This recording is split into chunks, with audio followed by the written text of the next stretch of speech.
photography shopping live stream where we go online and look for deals for gear and accessories and cameras. In this case today, the OM3 is finally got a deal on it, $150 off, and that means you can get it for like 1849 here, either on Amazon or B&H. I have all my links down below for that.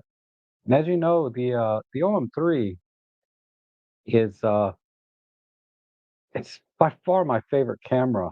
Um, and I would say, yeah, if someone asked me just this past stream, if I could only have one camera, if I had to, well, what they asked was if I had to start over again, what would I get? And I would definitely start with this. This camera does everything I wanted to do. Let me take it off this. I was doing some macro shots with it, with the little mini tripod, which I got on a deal. I don't think you can get this anymore, but I got this for like $13. So if you're looking for good deals, you come to the right place. I'm always looking for good deals on gear and accessories. And like I said, today I wanted to start off with this camera, and I put together a nice little kit that you can get started with. So if you get the OM3 with the 12 to 45 kit lens and the accessories, I want that you should get with it is they have on sale right now 128 gig V60 card in two different brands, Sabrent and OWC. Take your pick for 19.99, and that's the perfect SD card for this camera. It's more than enough for photos, and you get plenty of video time on that as well. And you also maximize the buffer performance in the camera because it'll clear out a lot faster with a V60 card than your standard like V30 cards. The V60 UHS2, 1999, and then you get the filter kit, 58 millimeter filter thread for the 12 to 45 Pro. The filter kit is like $8.50, and it's one that I bought for myself. It includes a circular polarizer, an ND8, and an ND64 ND filter, solid ND filters. And the quality is excellent. I don't see any issues with any of these lenses, uh, uh, filters. And, I think at a bare minimum, you need a CPL. But when you get the CPL, two ND filters, and the carry case with it, the carry case alone is almost like $7, right?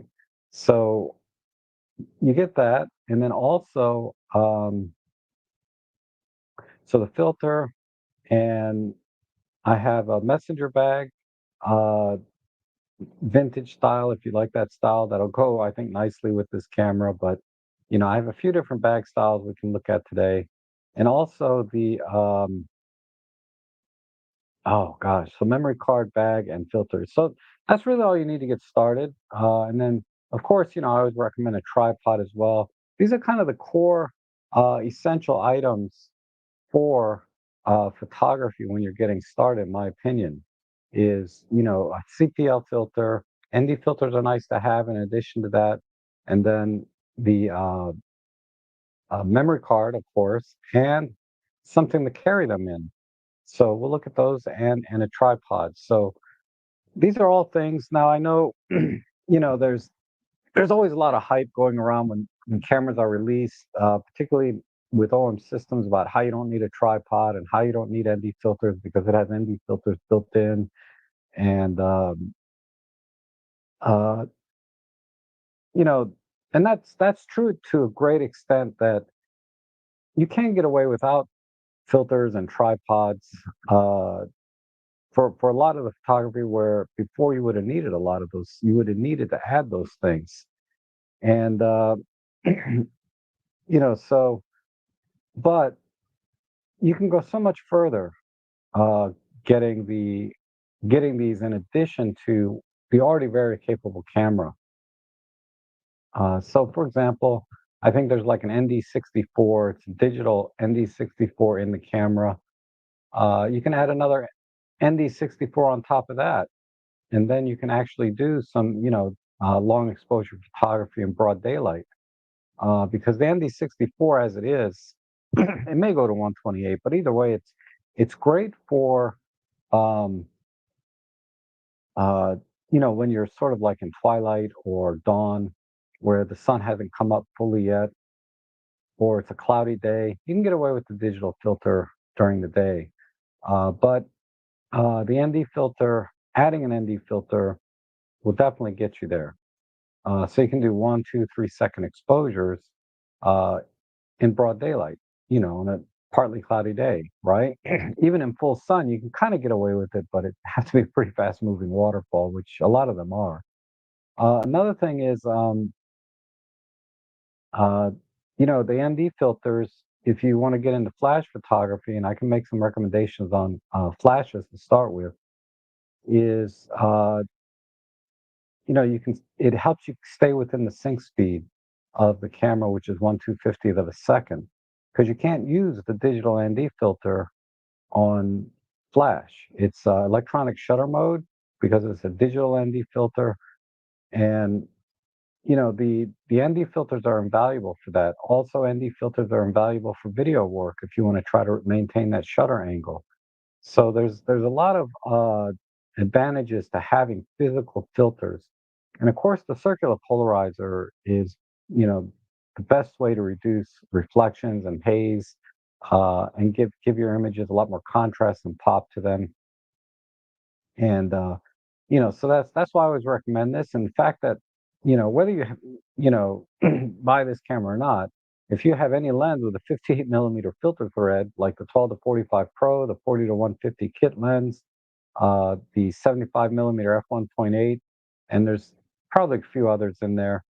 You know, that's that's a deal. $8.50. So I highly recommend that to everyone. And also the 128 gig V60 card. So if you're shooting with a regular, um, let me just go to my deal page. If you're shooting with,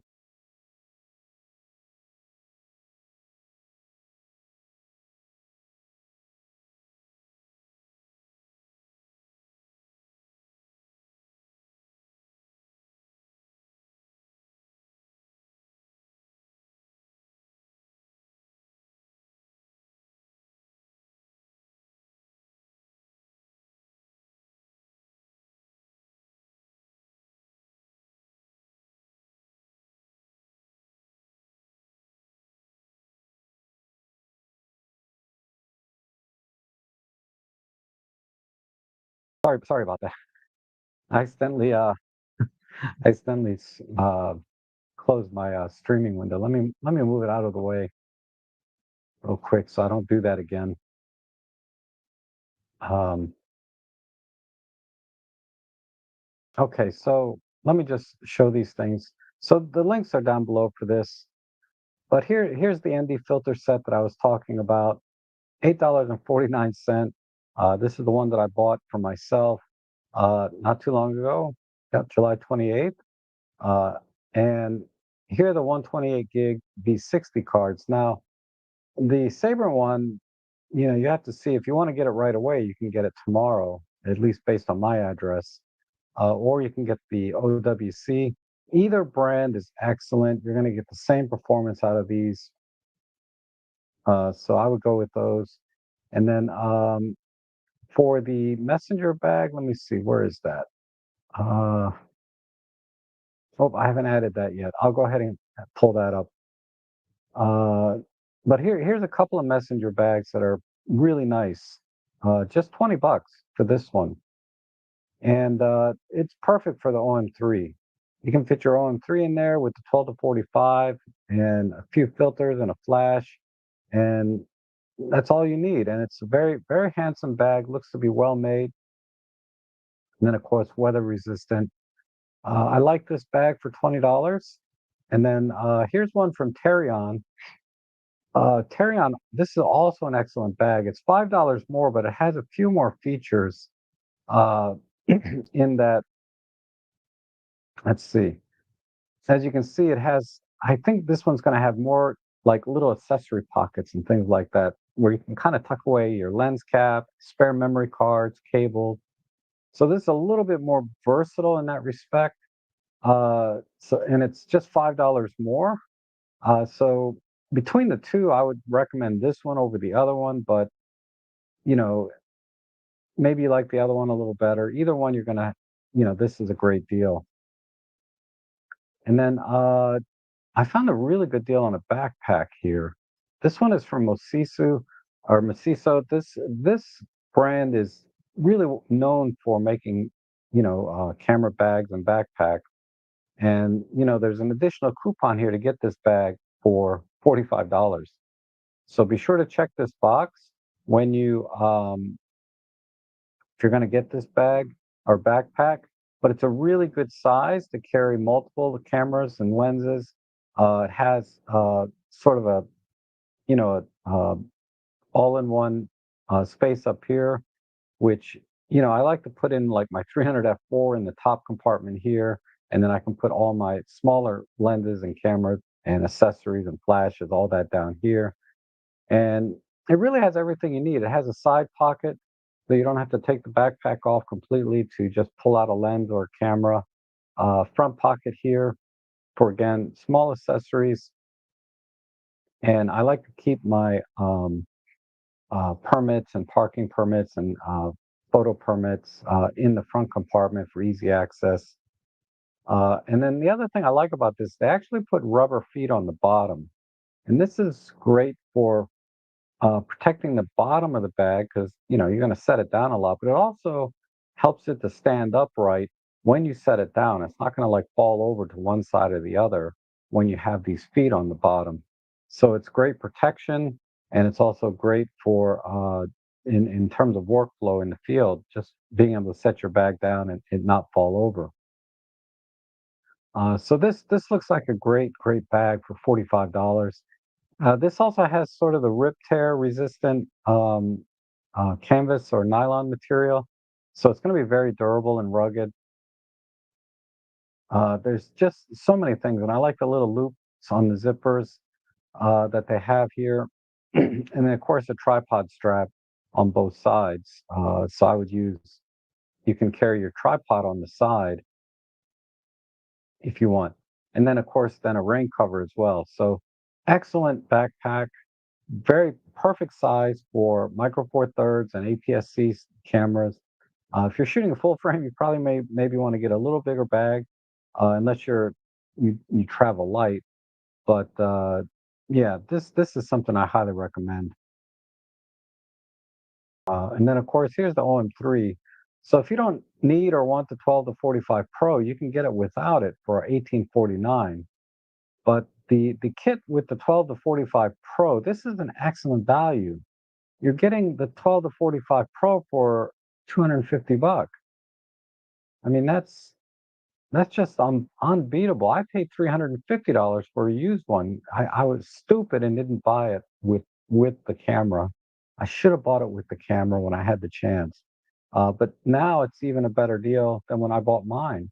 So, uh, you know, the 12 to 45 Pro is such a nice lens. It's really very high quality, and it's the perfect size for this camera. It balances very nicely, whereas my 12 to 40 was a little bit bulky on this camera.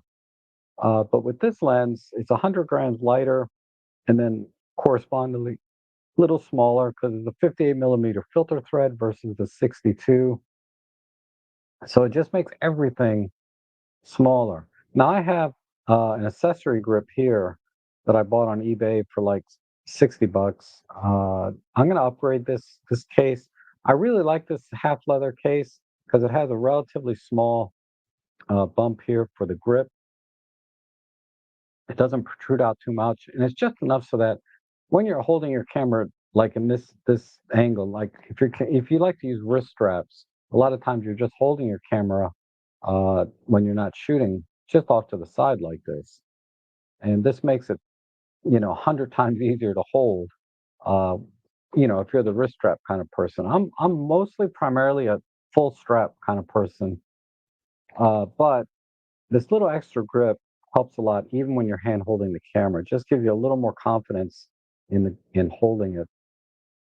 So I like this grip. I'm going to upgrade this to a Leofoto one that has the Arca Swiss plate built into the bottom. Because as you can see right now, I have to add my Arca Swiss plate to this particular grip. So Uh, I'll show you the one that I ordered. It should be in by the end of this week. It's a little bit slow. Maybe it'll be in sooner. If so, I'll show it to you this weekend on my this weekend stream.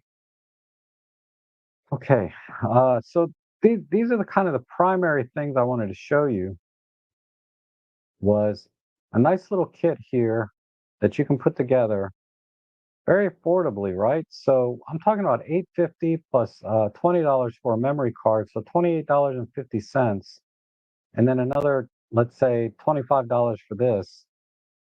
So for well under $100, you're getting everything you need to get started. And then I think I still have it here,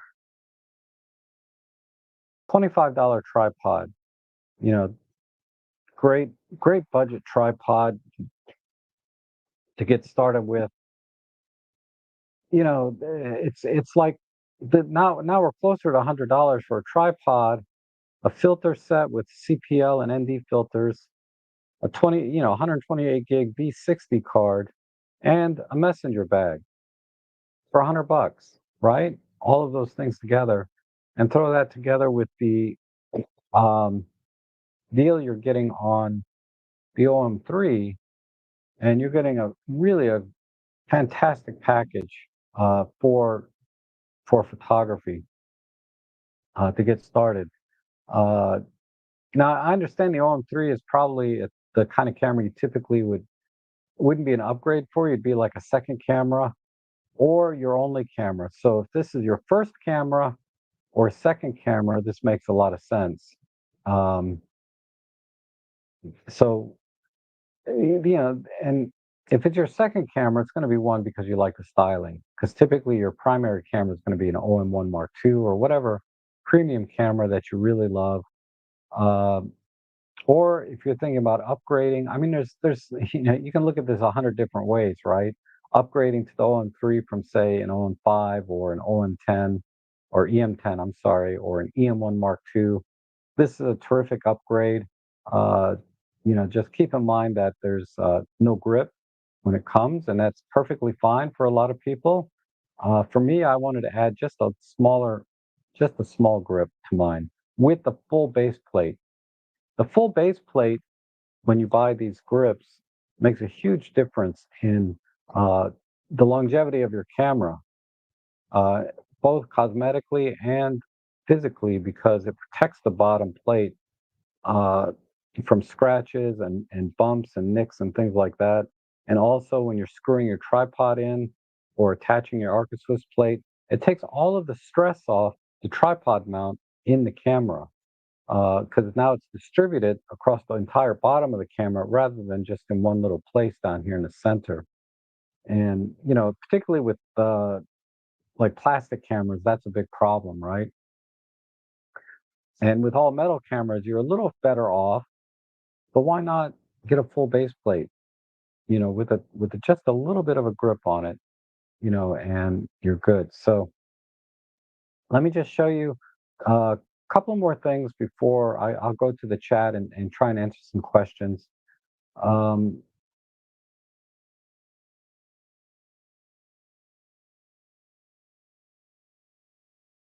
here's here's the grip that I bought. So it should be coming in. I bought mine from a USA company, so I paid like $5 more. But this is the Leofoto grip. Let me let me let me just go to my purchase history.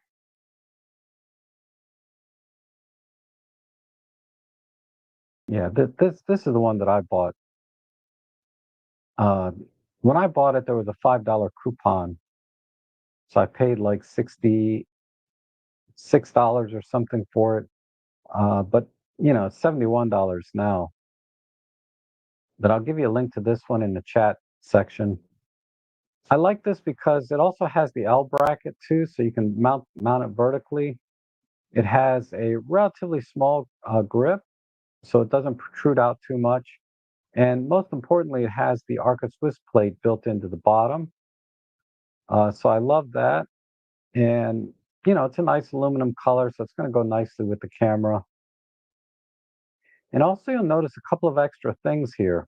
It has five quarter 20 screws on the bottom to attach, like you saw, I like to a lot of times attach even smaller tripod mounts like this to the bottom of the camera because it makes it easy to hold when I'm doing my macro work and things like that. But also, if I want to just set it down on the ground, I don't have to set the camera on the ground. I can just pop this out and set it down this way.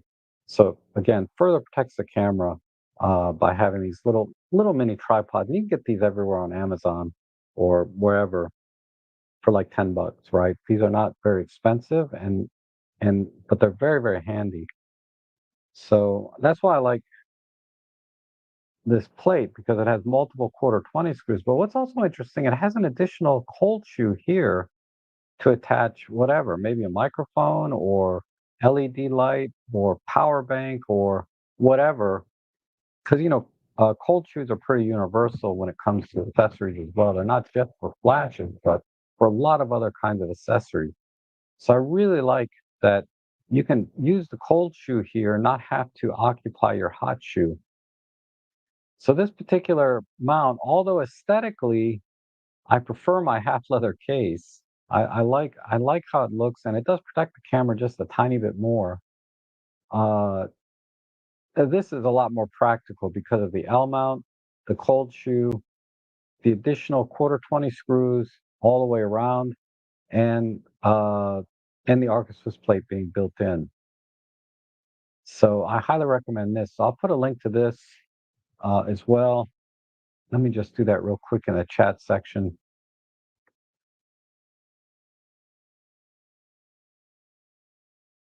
And this is for the OM3.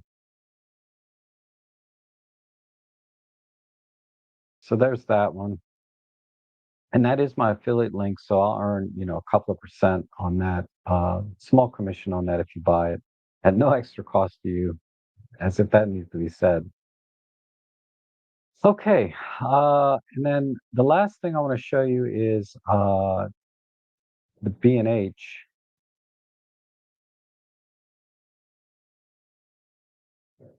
B&H has some exceptional deals today. This ends up being $99 for a 2 terabyte SSD. That's a killer deal, and I think I have the links down below for this. I'll put a link in the chat section as well. Also, the Sigma 45 2.8 for Sony is now just $349. That's really hard to beat. And I, you know, I I'm not a big Sony shooter, so this lens doesn't interest me very much because at that focal range, I'll just use my kit lens. But if you're looking for a really excellent prime lens that's compact and has great optical characteristics, this is a great lens. It's ideal for any of the Sony full frame cameras, but also for like the A7C, the A7C2, the A7CR, their little rangefinder styles. And it's a terrific short telephoto for their APS-C line, like the A6700, A6600. This is an excellent lens. Another thing that came up is this monopod. This is a killer deal because not only do you get a carbon fiber monopod, you also get a fluid head with it. Now I would take off the handle. The handle's removable, and this makes it this fluid head is excellent for doing like panoramas and things. Um, but obviously, it's the primary use for based on the size and the mounting plate because this is not an Arca Swiss plate. It's primarily for video work. So if you're into video, monopods are sort of a staple tool in every videographer's warehouse, right? And this is a great. Sue makes terrific monopods, tripods, fluid heads. I own a lot of their stuff, and this is a killer deal. When I started out in photography, I was paying full price for a lot of things. I paid $400 for a Benro tripod. I paid $150 for another Photo tripod. I mean, I bought really expensive stuff, and I still use them today, and they work great. But I have I have tripods I paid $20 for that I use more often, and they work just as well for all intents and purposes. They're perfectly fine. Are they going to last 10, 20 years? Probably not.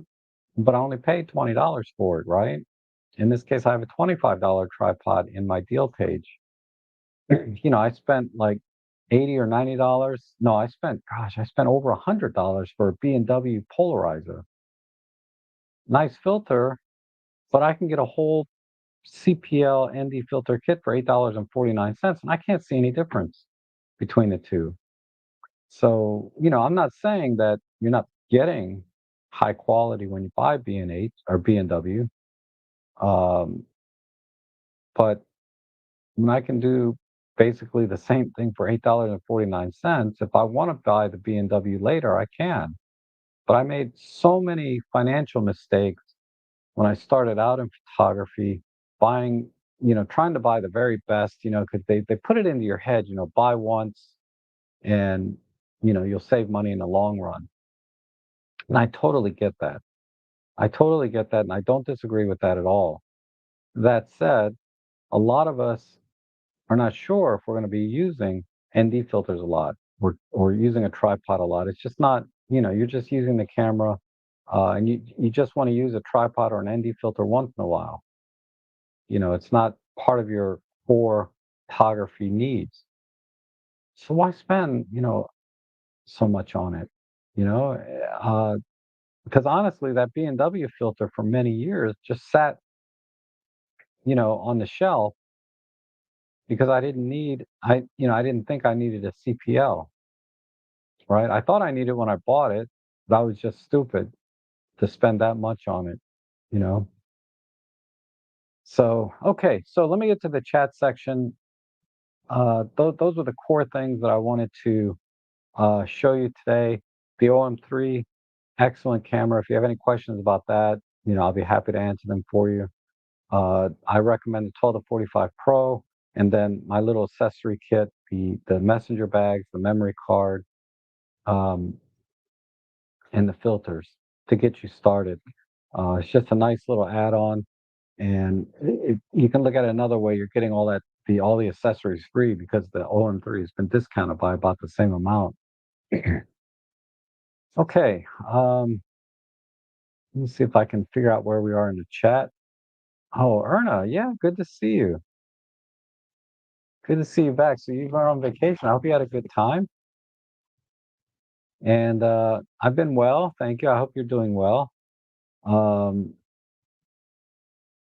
and what's new is basically the gear I'm talking about today. But I every Sunday I talk about kind of what I've been doing up for the week. So you can catch a Sunday stream for more in-depth discussion about what I've been doing. But mostly, like I've been experimenting with infrared photography and some more macro work with flash.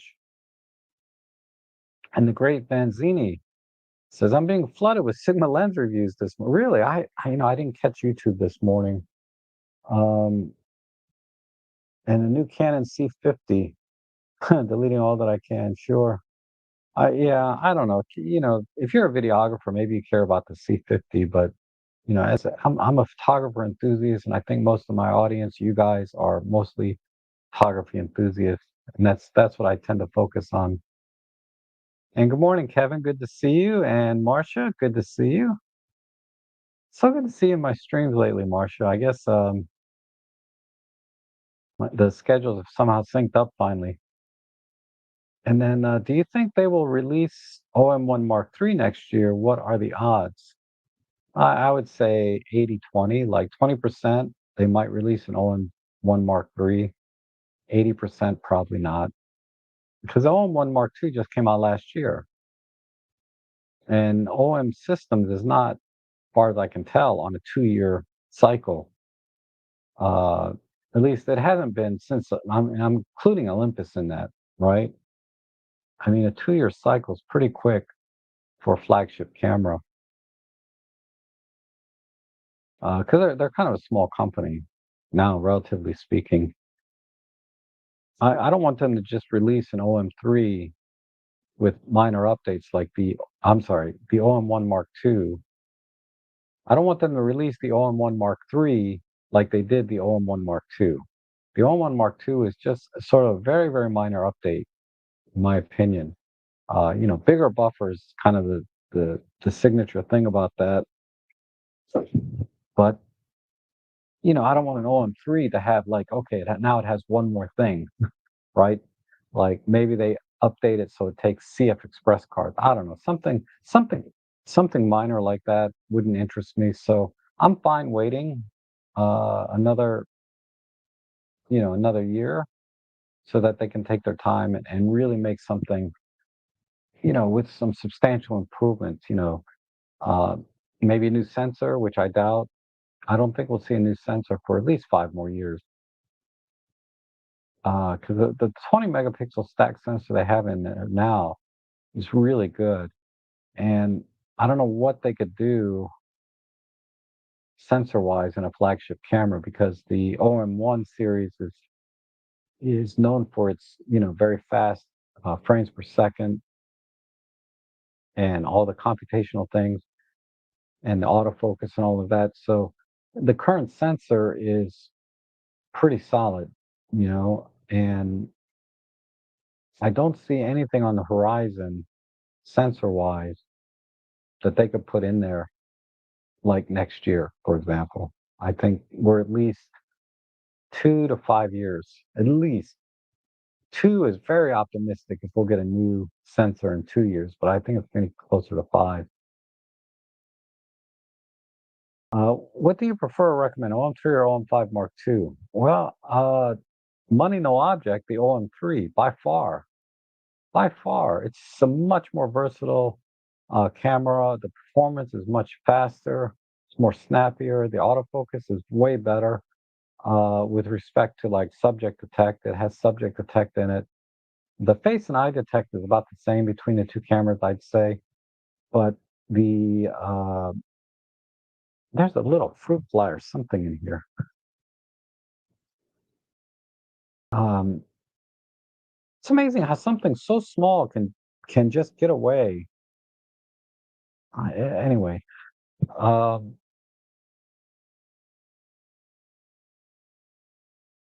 and image quality is very similar between the two, but the OM3, can it the Pro Capture is much faster and has a bigger buffer. For sports action photography, the OM3 is by far the superior camera, not even close. But for everyday type photography, both of them are pretty comparable. Okay. So if you're just sort of a travel point and shoot kind of guy or person, I should say, I'm not sure, or not if you're male, female, whatever. But if you're sort of the uh, point and shoot travel type person, then the OM5 is more than good enough. It has a ton of computational features that OM Systems is known for. So it does everything you could possibly want it to do for all kinds of photography, macro work, even it has Pro Capture and high res shot mode. Starry Sky AF. It has some additional video features like vertical mode. It has the updated menu, USB-C port, weather sealing. I love that sand beige color. I'm still tempted to get that. Maybe that'll go on sale Black Friday. I'll get one.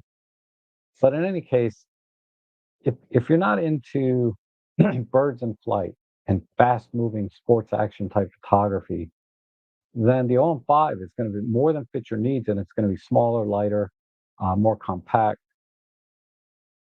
But the OM3 is the kind of camera that is more about the aesthetics. If you want the maximum performance, the OM1 Mark II is the better camera to get. I would even push you towards the OM1 Mark I if you can find one used or even brand new. I think they're 1,500. But if you can find a used one for about 1,000 or $1,100, I would recommend that over the OM5. But if you want to buy brand new, the OM5 is an excellent all-around camera. The video is perfectly fine. It has the mic jack in it if you want to do vlogging, fully articulating screen. The couple of the well, one thing that people are, especially legacy Olympus shooters, that were upset about was the loss of the support for the FLM3 mini flash. And to me, that's not a big deal because there's a lot of mini flashes out there that are better than the FLM3 that you can get and cheaper that'll work perfectly fine with the OM5. Like this is $75. This is the Godox IT30 that is more powerful than the FLM3. Also works as a trigger for off-camera flash. It also can be used off-camera with the trigger. It's so much more capable than the FLM3 for roughly the same price if you were to buy them separately, $75. But of course, most people, they already have the FLM3, so that's why the legacy shooters are a little upset about it. But I don't think it's a big deal. Okay, so I definitely prefer the OM3, money no object. Or if you don't need sports action type stuff, the OM5, save a lot of money and put those savings into lenses and accessories. Uh, rather than put all your money in OM3 and then there's features there you're never going to use, right? And Mr. Ben says, top banana. I don't know what that means. And hey, Rob, the Leofoto monopod head came in and it's much better than the Fanu. Oh, okay. That smoother rotation and you can feel the machining in the, oh, yeah. Uh, so what Paul is referring to is, let me pull up my page. I really appreciate the feedback there. So I remember you told me you were going to get that, and because I'm not going to spend 100 and some dollars. But okay, so here's the Leofoto uh, gearhead, right? And this thing is $166. And basically, what you do there's a little bit of there's kind of a picture here. It's basically a sort of a small gimbal for birding and wildlife. So you put this on your monopod, and then that gives you full, basically gimbal-like action in a much more compact, lightweight form factor for monopod. And I have this on my page as one of my picks to get if you're going to get an accessory, if you want a little higher quality. And what Paul is saying is that the fluid motion is much better, right? And the machining and the uh, okay, I think it's basically a much more fluid, high quality gimbal than the one that I bought for $59. So I spent over, more than $100 less for, I think it's in here.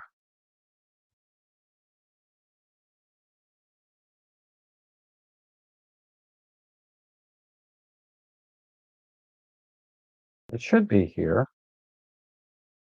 There's the Leofoto one. Maybe it's on my deal page.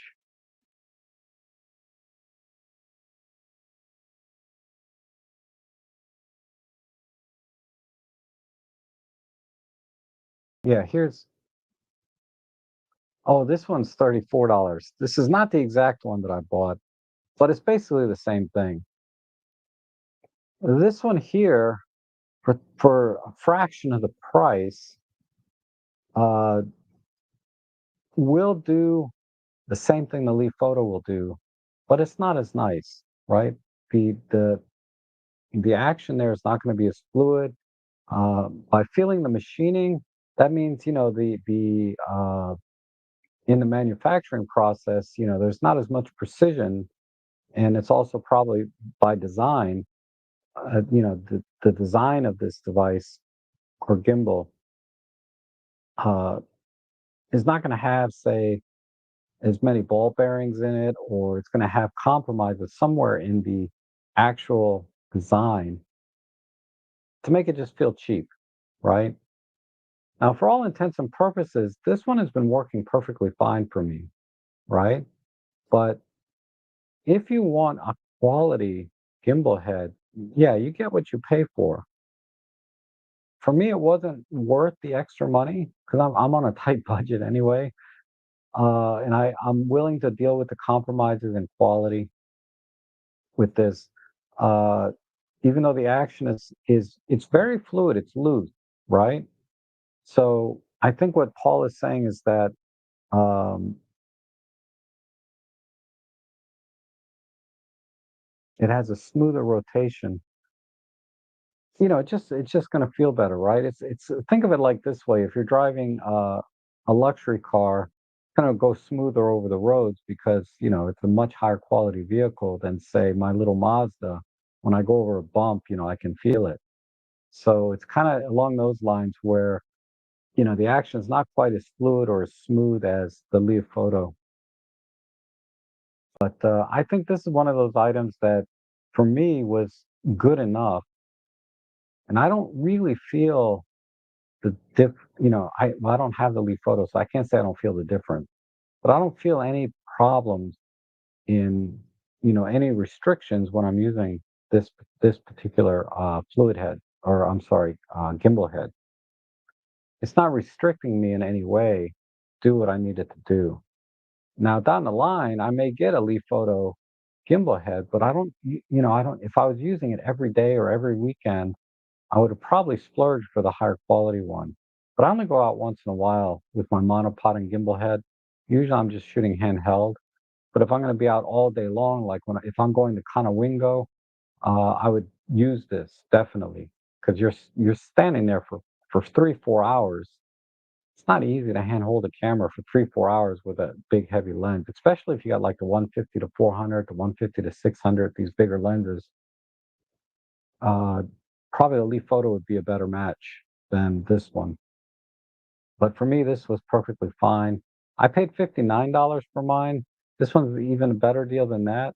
And I say uh, you have a choice, right? So I appreciate that, Paul. Okay. Um,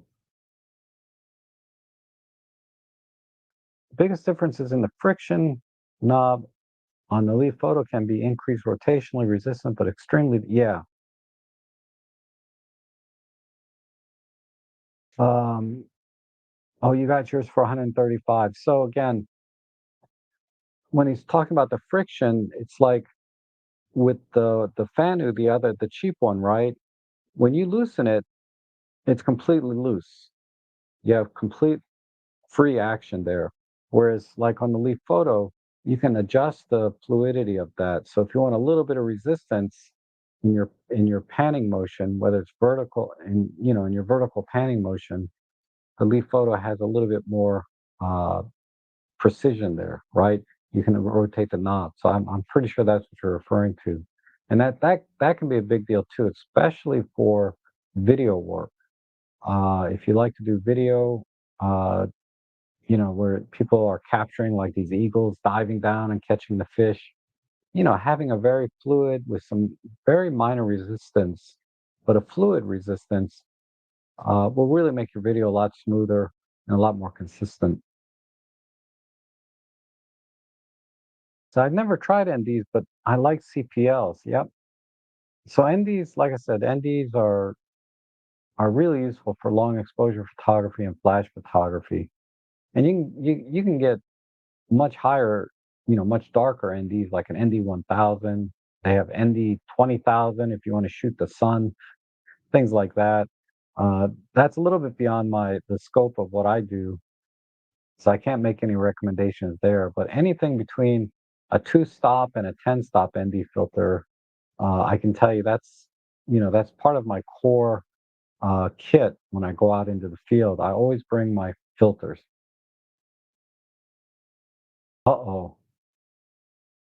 Let's see. Oh, okay.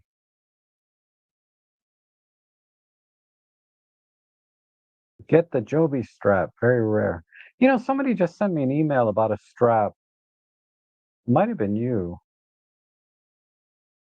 I didn't see any good straps on sale. The strap that comes with the camera is not bad. It's fine. The only thing I would recommend is, uh, let me go back to my deal page. I bought these. So this, these are basically Peak Design imitation, but you can use those and adapt your OEM strap that comes with the camera into a Peak Design style with these quick release. So I really like these. Now on my OM3, I got this strap for like $7, and this is really good. It's not on sale anymore. I don't think you can get it anymore. But this made by Terion, and this has excellent clips or buckles on them. Really high quality, relative because I've bought cheap straps too, and they break the little plastic here. But this one has a very high quality buckle on it. And it has some versatility where you can convert this into a wrist strap as well. There's like an additional extra buckle here. I haven't quite figured that out yet. So I don't really use my camera with a wrist strap anyway. That part of that, I'm not, I don't care about, but I like that this is very small. It's just a 1 inch nylon strap with excellent buckles. And then on the camera, I have the buckles here. It's not as it's not as nice as I think the Peak Design, where the buckles are a little smaller, a little more discreet and shorter. But uh, a lot of times it's nice to take the strap off when you're using your monopod or a tripod. Strap can be kind of get in the way sometimes. So if I'm doing a lot of tripod and monopod work, I take the strap off because you don't need it, and it just gets in the way. Um, but I look for some camera straps today. I didn't do a deep dive for camera straps today, but I would recommend this set for $10. You get basically, three pair. So you can set this up on your three different cameras, and they work great.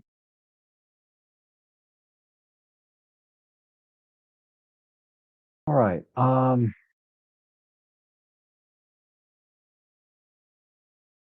And Robert's here. Hey, good morning. Oh, you have the Olympus messenger bag. That's cool. I remember those. They used to sell them with the as a kit with like an EM10 or something, right? I think that's the one you're referring to. Oh, the gray market for 1100. Wow, that's crazy. Crazy, crazy. Hey, Marco, how are you? Didn't miss much. I just talked about the OM3. It's on sale now for 150 bucks off. And 'cause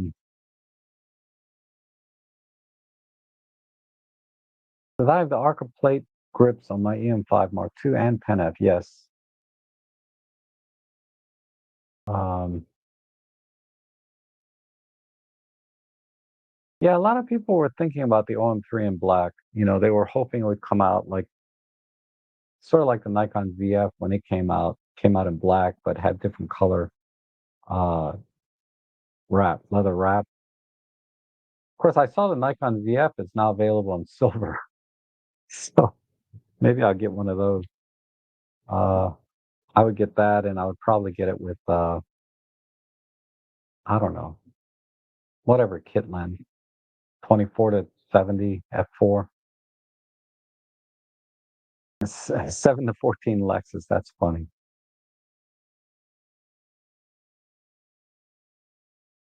You meant Lumix. I'm sorry. Okay. Uh, Someone asked me about it might have been you again, Ben, about the 7 to 14 in an email. I responded to the email, but they're asking me about the 7 to 14 Lumix f4, which is smaller and lighter than say the 7 to 14 f2.8 from Olympus, and it's a great lens. It's very sharp. It's an excellent lens. The only problem I have with it is there's some serious purple flaring when you have points of light in the frame. So you have to be really careful with that. Like the sun. If you have the sun coming into the frame, you have to watch for purple flaring. Recompose a little bit so it minimizes or eliminates it. But there are times when you get like this crazy purple flaring that if you don't want it, it's a problem. Otherwise, you can use it for creative effect.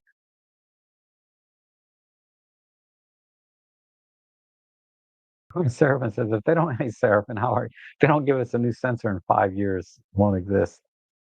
Um, that's probably true.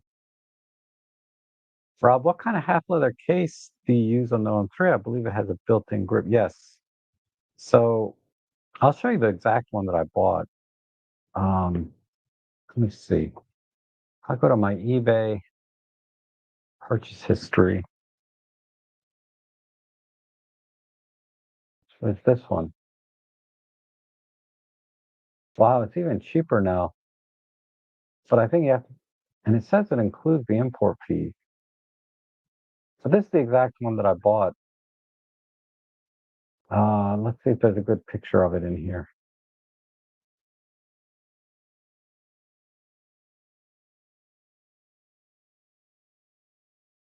It's this one.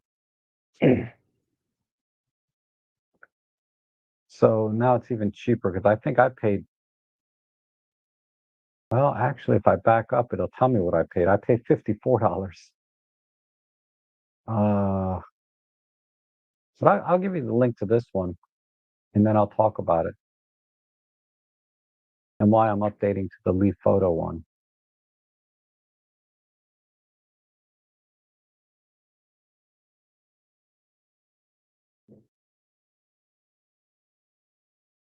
Okay, so there's a link to it directly so you can check it out on eBay. And I'll see if I can show it to you up close. I bought the one in black, and I think it's a very, very handsome case.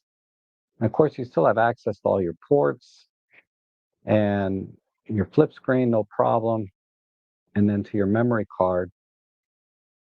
And on the bottom, let me take off this plate. This is one of two problems with this case.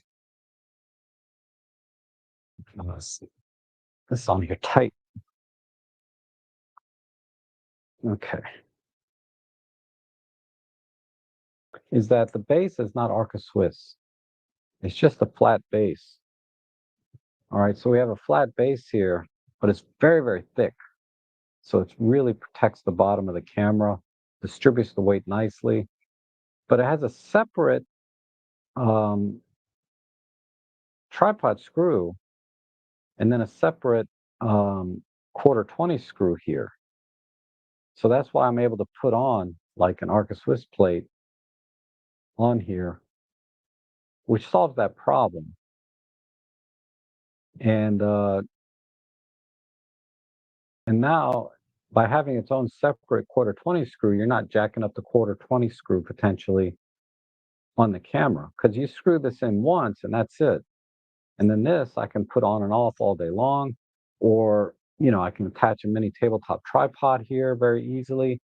So having a little quarter 20 screw is very, very useful, separate one for not only protecting the existing quarter 20 tripod mount on the camera, uh, but for attaching all your accessories. Like this one doesn't have the Arca Swiss plate, and then access to the battery door, right? So I really like this aesthetically, and it has a lot of benefits to it with the very, very thick base plate here, a minimal grip here, right? Because I saw the wood ones, they stick out like that far. I mean, I'm exaggerating a little, but they stick out pretty far. I don't like that. I just need a little bit of a bump here, and this is just perfect size. So I would have been 100% happy with this even if I have to leave this on, and I have a very thin Arca Swiss plate that I use, and there are smaller ones available. But the second problem with this is this corner here, this corner here is really sharp. So for everyday shooting, it's not a problem, right? But when I'm out birding, because a lot of times I'll use this for birds in flight, sports action wildlife. When you got a heavy lens on the camera, yeah, when you're shooting, typically all the weight is distributed onto your left hand, and this is free to just maneuver the focusing and all of that, right? And the buttons. But a lot of times when you're tracking a bird like this, I got a death grip on my camera, and I'm just going like this, right? And after a while, this digs into my palm a little bit. I don't know if you can see, even right here. This digs into my palm a little bit right there. Uh, in fact, looks like I'm developing a little callus there. I am. That's how much I use this camera. I'm already starting to get a little bit of a callus right in here. But yeah, so that's I was thinking about just filing this down and making it rounded because it's pretty thick metal here. I can just kind of get a little file and just sand that down. Uh, but then, when I saw the Leofoto grip, I decided to um, just go for that and replace this one. But I like this one more aesthetically, and it's very functional. And for everyday stuff, it's fine. But my problem is I do a lot of birding and wildlife with this camera too. And that's when I got my death grip on the camera, and I'm like, ugh, I got that. Okay.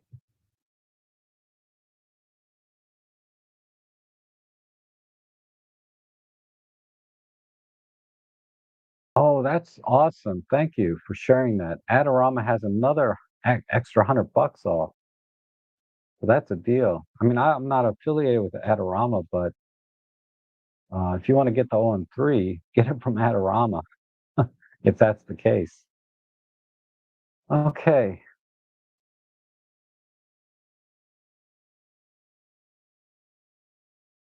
So look up the Joby strap. So Ben is saying look up the Joby strap. So I'm gonna go to Amazon.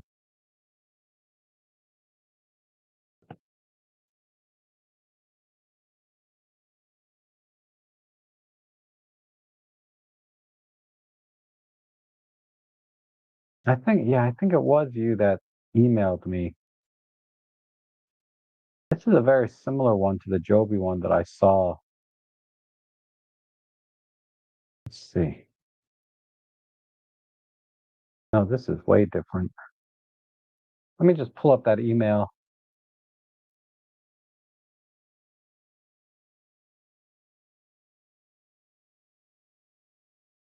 No, this one is from Sean. It's not from Mr. Ben, unless you are the same person.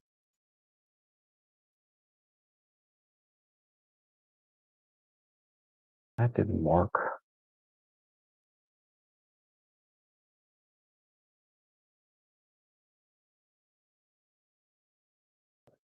I think it's this one.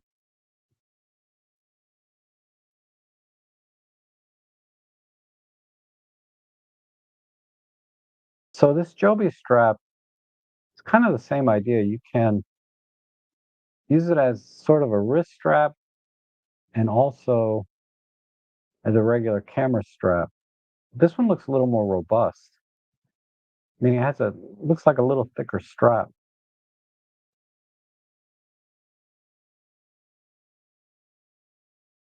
Not very good pictures here.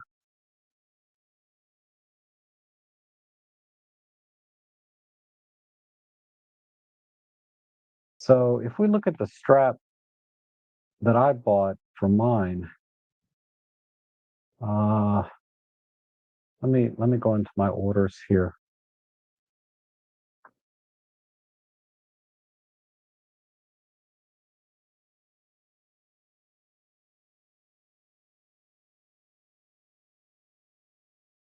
So this is oh, they don't have it available anymore. This is not the one that I bought.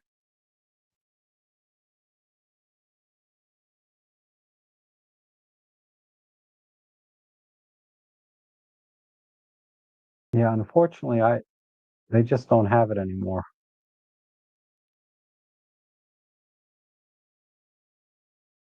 But what I'll do is I'll just put a link to this one.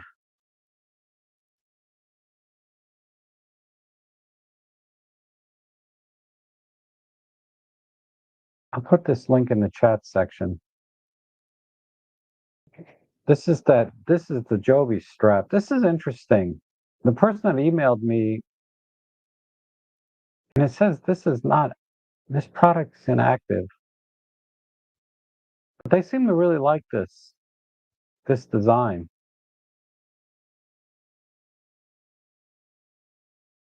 which I think it's fine. I don't see really any issues with it. But yeah, it's going to be hard to find. If we just do a general Google search,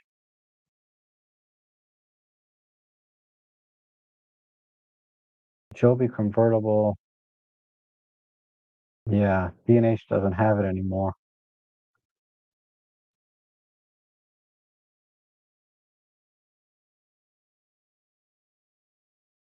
Camera store. Oh, here's one, but not available. Sorry about that. Uh,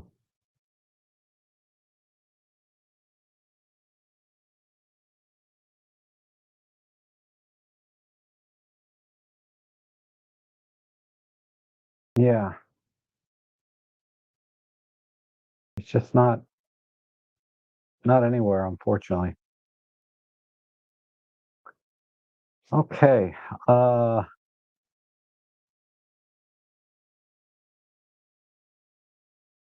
yeah, it's hard to find, but I managed to get two, but I swear by them. Yeah, it looks like a nice strap. Let me see if I can find something comparable. Because the one that I bought, my little carry-on one is not too dissimilar.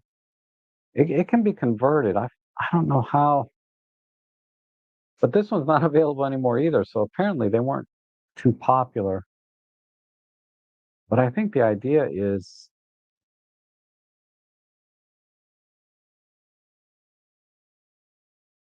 if oops, no, that's not going to work. Somehow you loop it this way, and then I don't know. I never figured it out. There's a way you can do kind of a similar thing with this one, but you can't get this one anymore either. So I'm not going to waste anybody's time trying to figure it out. I'm just not one of those, like those brain teaser puzzles that they have. Man, I'm terrible at those. That's what this is kind of like.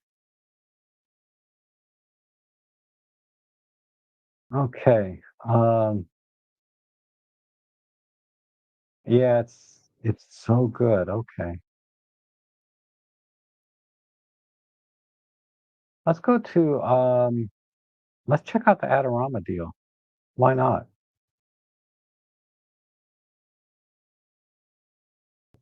So Adorama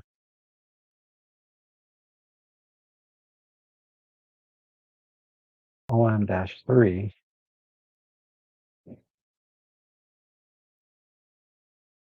Ooh, wow. Instant coupon. Holy crap. So you can get the 12 to 40 Pro. So add to cart.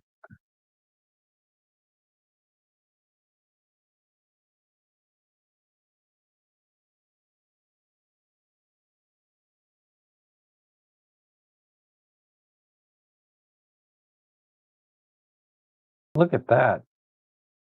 They have an additional $115. That's pretty amazing.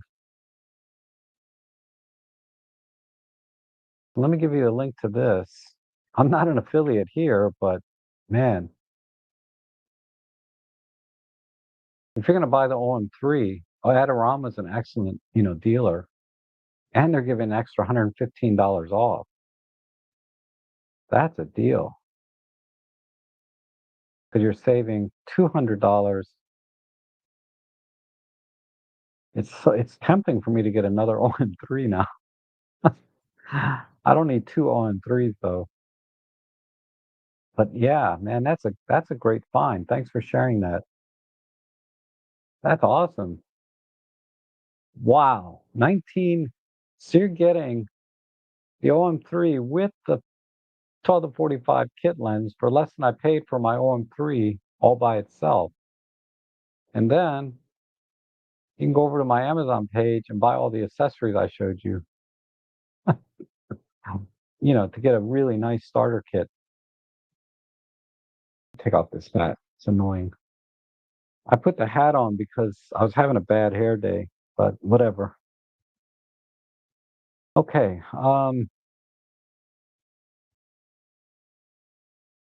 So if you guys are thinking about the OM3 and you're in the US, I assume, buy from buy from Adorama, man, and save some bucks. Save another 115 bucks. That's a deal. All right. Uh, what else is in the news? Let me go back to my deal page real quick.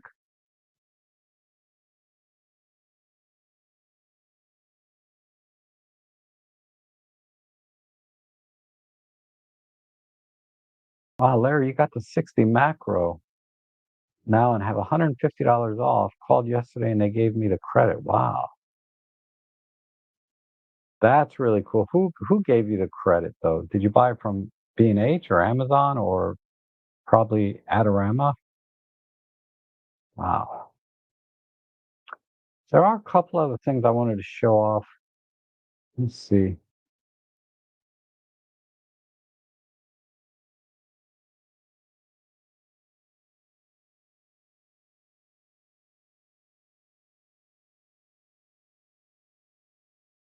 Oh, it went back up in price. I should have bought it yesterday. Dang it. This thing was like $45 yesterday, I think. Oh, there's a little battery grip that you could use with your camera just as easily, or for LED lighting. Um, because LED lighting, they have very compact LED lighting now that's like 60 watts, pretty powerful, that you could use for macro photography or any kind of photography where you don't want to use flash, you want to use continuous lighting, and for video, obviously. Or what I like to do is, that extra quarter 20 screw down here, I like to screw it in and just use it as a grip.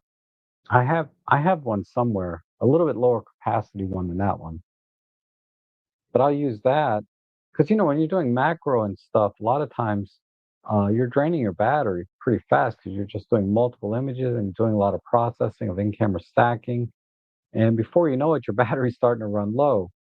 But if you have a power bank plugged into your camera directly, you're not going to have any issues. Um, you can go virtually all day long and the next day probably. I guess it's just as easy to swap a battery, but having the having the grip and the battery all in one is just even more convenient. And when it's like 45, 50 bucks, that's kind of worth it because this is a 100-watt battery, right? Yeah, it's a 100-watt. What's the capacity is pretty high though. It's probably at 99, but it's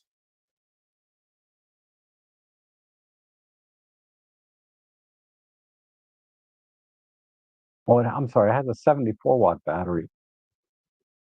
So it has a 74-watt battery, which is still quite a bit. 74-watt battery, and it's a grip with PD100 USB-C. I mean, $63 is not a bad deal, but man, it was only, oh, I was this close. I was this close to getting it because the one I have is like a 20 or 30-watt battery. It's not that high capacity. It's enough, but it's not enough if I want to use LED lighting because it's a PD. It's only a PD20, I think, on the USB-C port, which is enough for the camera, but not enough for the LED lighting if I wanted to use it.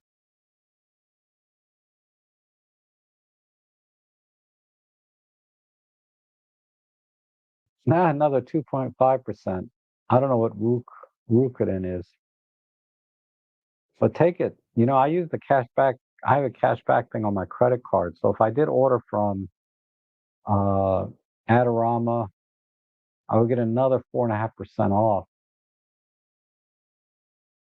But I think my best strategy here, if I did want to get a second OM3, is probably wait till there's more available on the used market. There's not too many. Just to wait a little bit. But I think like I bought a second Pen F. I have two Pen Fs because if my main Pen F ever broke down or got lost, I have my backup because those are hard to get. And I only paid $650 for my Pen F, my second one. I bought it from the refurbished site, so it only had a few hundred clicks on it. So I got a steal on it a few years ago. But now I have two Pen Fs, and I still love that camera. But I'm happy that I have two because if my primary one ever broke down, I could get it. Now that I have the OM3, though, I'm thinking maybe I can sell my used Pen F and keep the other one that's like brand new mint condition as my primary Pen F camera. So what I might do is trade my Pen F in and get whatever an OM1 Mark III or something later. I don't know. We'll see.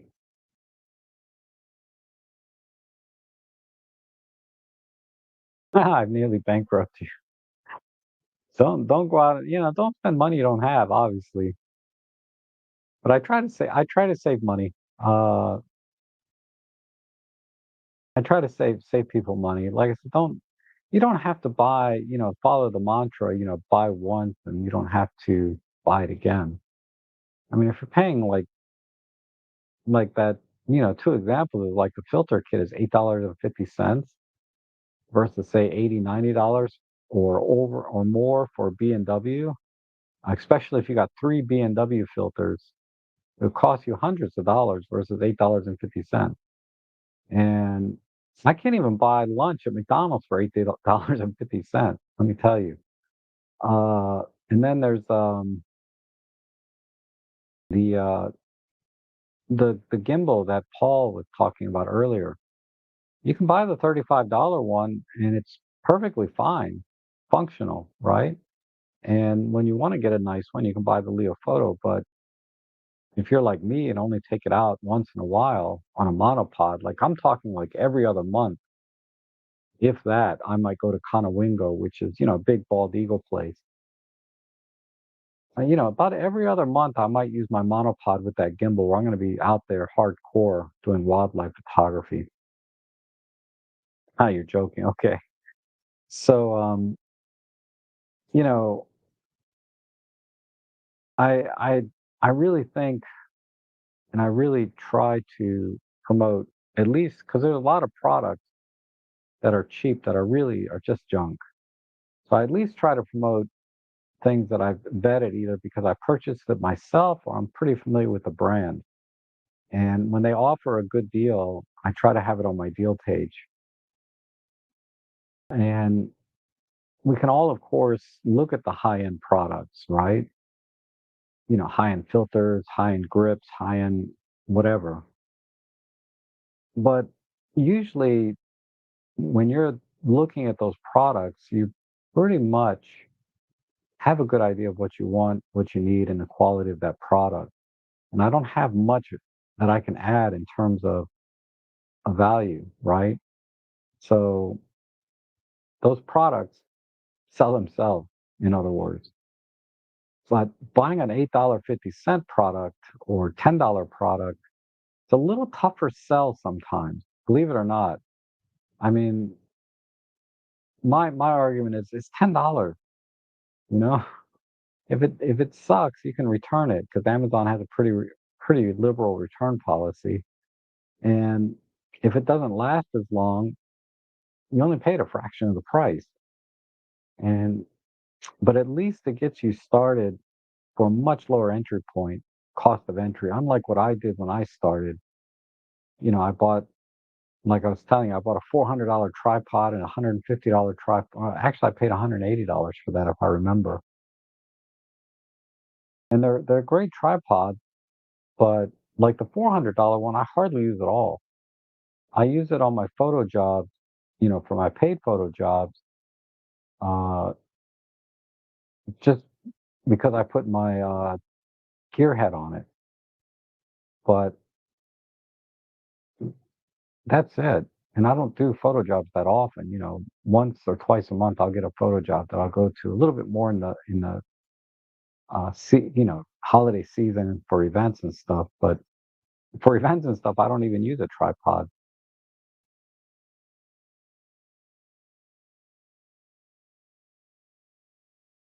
Yeah, a friend of mine bought a Duracell generic battery. She was happy with it for her EM5 Mark III. So yeah, Duracell is, assuming it's not a fake, right? It should be fine.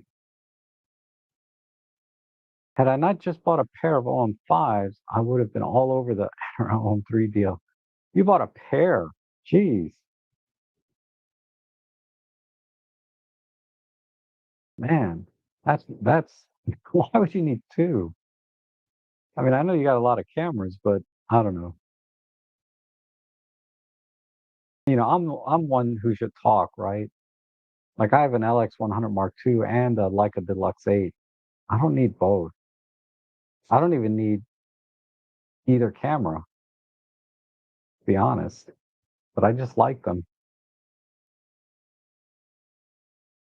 And you also got your Pen F for 1,000 clicks. Wow, that's cool. I bought the Pen F brand new when it came out, and I paid 11.99, but I loved it. And what's funny was, uh, I I was shooting a Nikon D750 that I paid $2,000 for when it came out, and I bought the EM10 Mark II because I was tired of carrying a ton of stuff whenever I just wanted to go take a few pictures. So I said, let me get a smaller camera that should take nice pictures. I didn't know nothing about Micro Four Thirds, but I liked the EM10 when I saw it. I was side by side with a Fujifilm X-T10, and I was trying to decide between the two. And I said, the Olympus one looks a little nicer. I just went for cosmetics, right? But it was almost a toy cost. I could be a Fujifilm guy right now, big time, rather than Olympus and OM Systems. But I bought the EM10 Mark II, and I paid 6.99, and I got two lenses with it: the 1442 Easy kit lens and the 40 to 150 kit lens. And it wasn't going to replace my full frame system. It was simply when I didn't want to carry my D750 for just simple photo walks and hiking. But it ended up replacing everything in terms of my, photo walks and also my professional work. I said, the image quality out of this is really good. Let me try this on an actual photo job. And I took it out and I did a job with it. And I was like,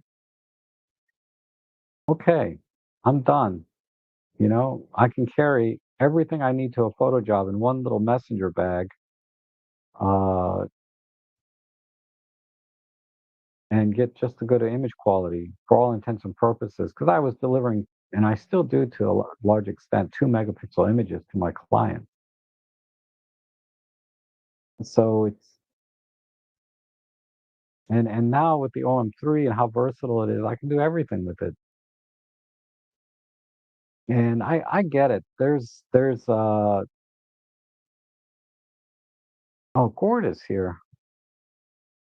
A good tripod head with pan and tilt control. Okay, so Gord, there's a couple of ways you can go with that.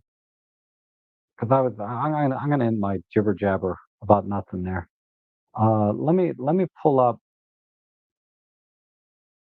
my tripod page and see if I have anything good in there. And it depends on your budget too, right? But I'm just gonna talk generally. So this is an excellent tripod, uh, with a standard ball head, right? And if you're looking for a quality, stable carbon fiber, and this has a really nice ball head on a 46 millimeter, uh, I can't recommend this one enough. But you might be thinking of something more like this, right? Because you want pan and tilt. So that implies you want a fluid head. This one here is mine. Oh, I have mine here actually for once. I bought mine when it was on a deal. It was Prime Day or something. I paid $169 for mine. Now, now they want $269, $100 more. But this is the one that I bought, which is the same as this orange one.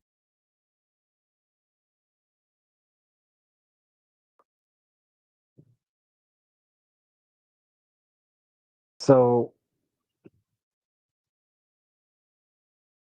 so you let me look at your question again. Just make sure I don't a good tripod head.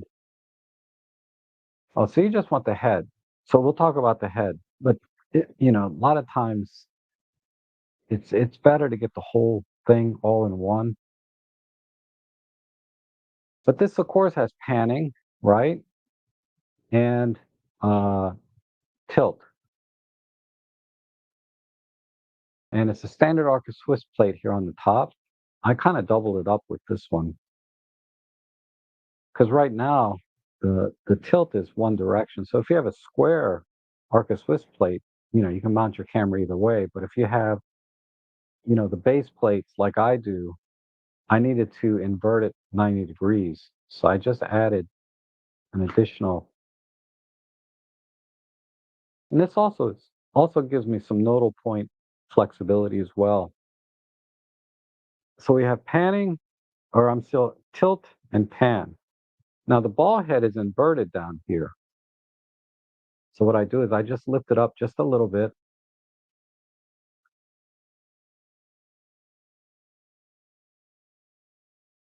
And this is why this is important, is now I can level the ball head, so I can level the camera independent of the pan and tilt action. Or let me rephrase that. I can now level the ball head independent of the legs. So now that this is level, when I do my pan and tilt, everything is on the same axis as the ball head.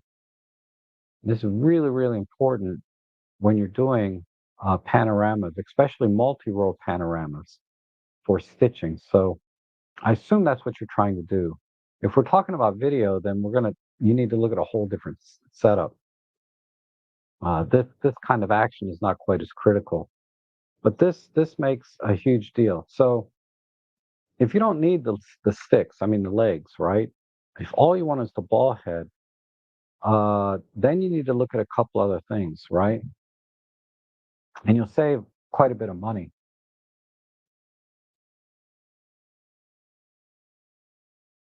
I do have one on my tripod page.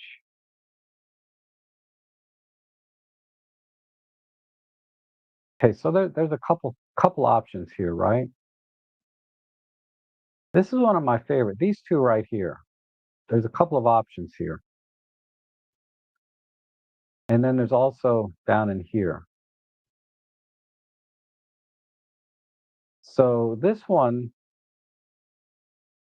is very, very similar to the one I just showed you in that it has the inverted ball head, right? So you can level the the ball head independent of the leg. And then it has actually two panning rotations. It has one here at the base. It also has one here right on the Arca Swiss clamp. And then, of course, we have the tilt action as well, right? Right here. So this does everything I just showed you, but it's separate, right? It's a separate piece. The only thing is with this one here is it's not very big. They don't tell you the actual size, but I would say, where did I have one? Oh, no, I put it on something else. It's a little bit smaller than this one, okay? And I'll put my camera on here for perspective. Put my OM1. I'm going to take my OM1 off.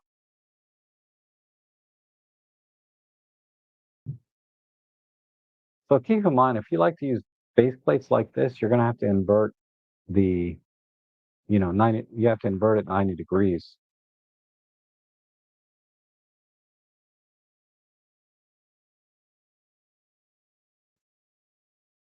So the Benro ball head, the one here, okay, is smaller than this one.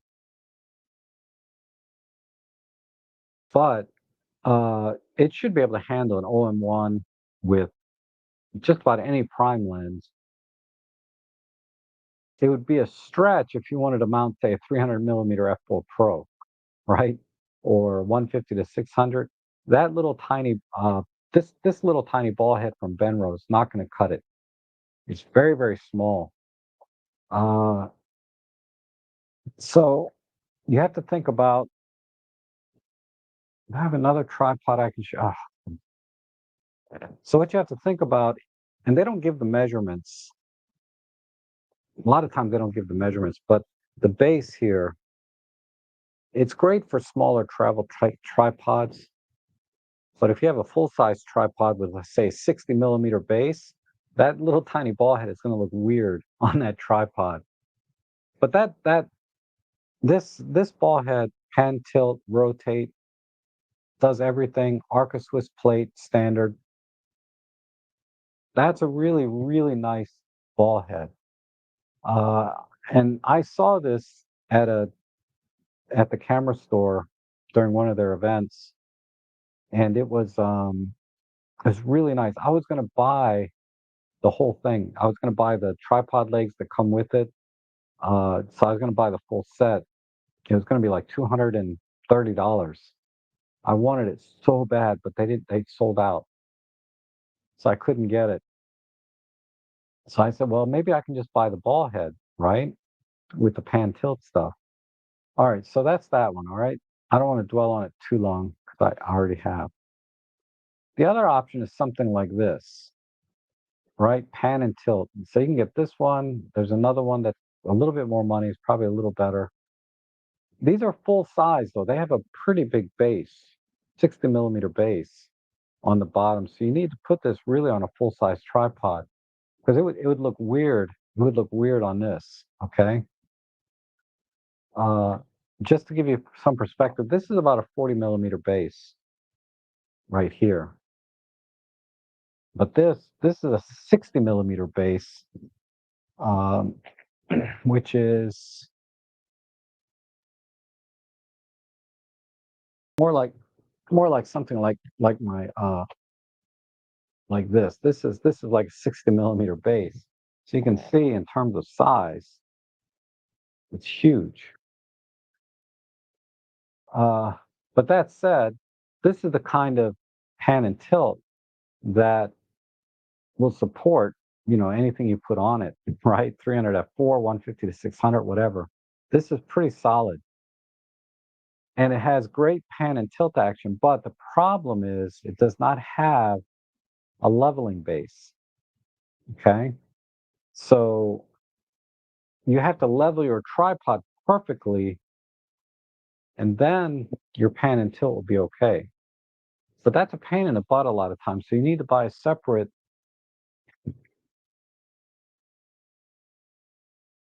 You would need to buy, I have a couple of them. Like here's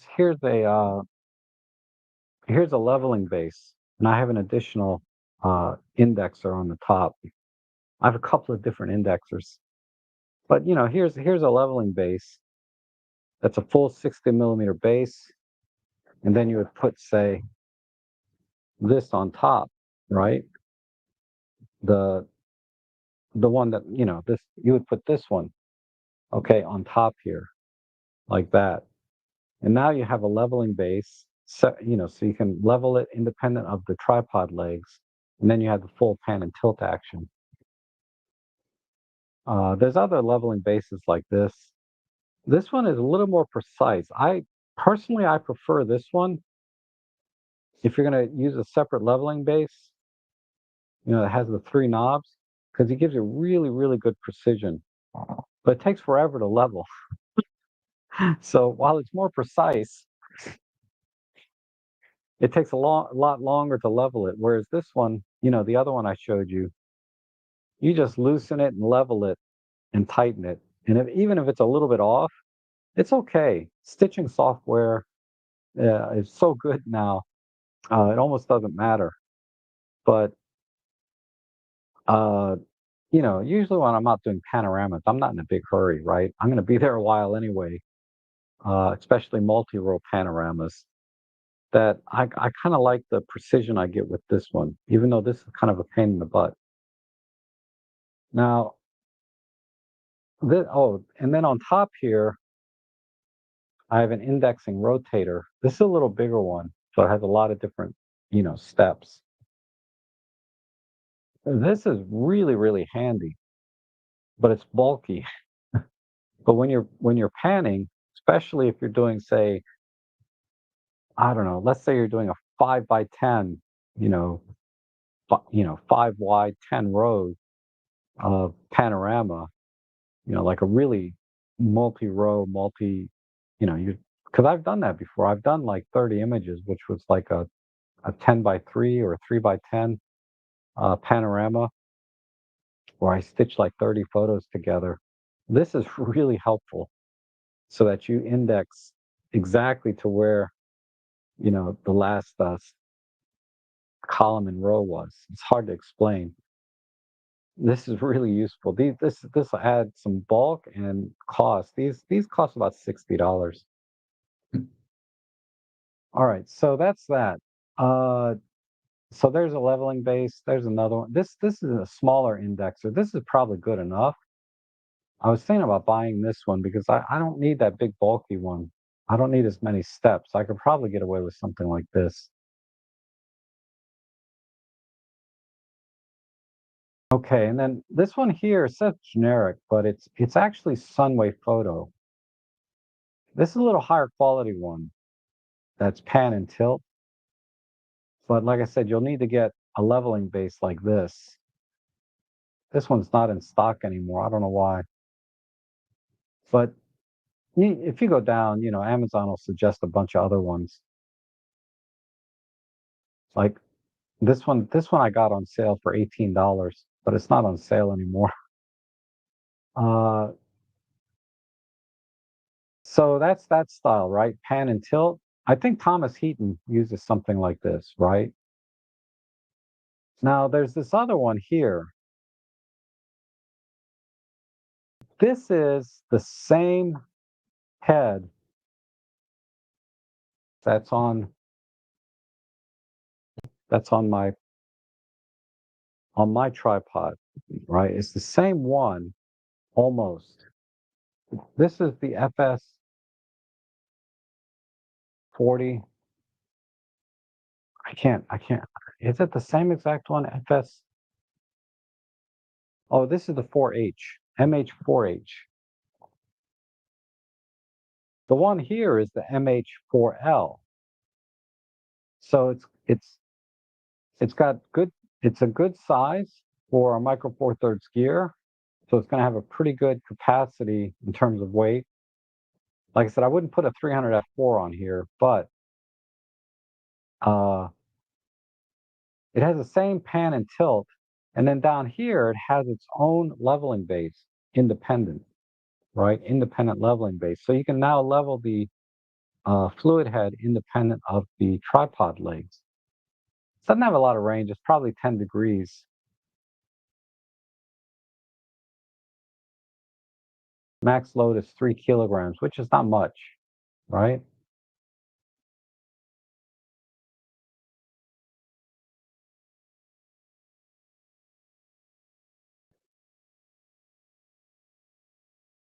But this has the additional functionality of rotating it vertical.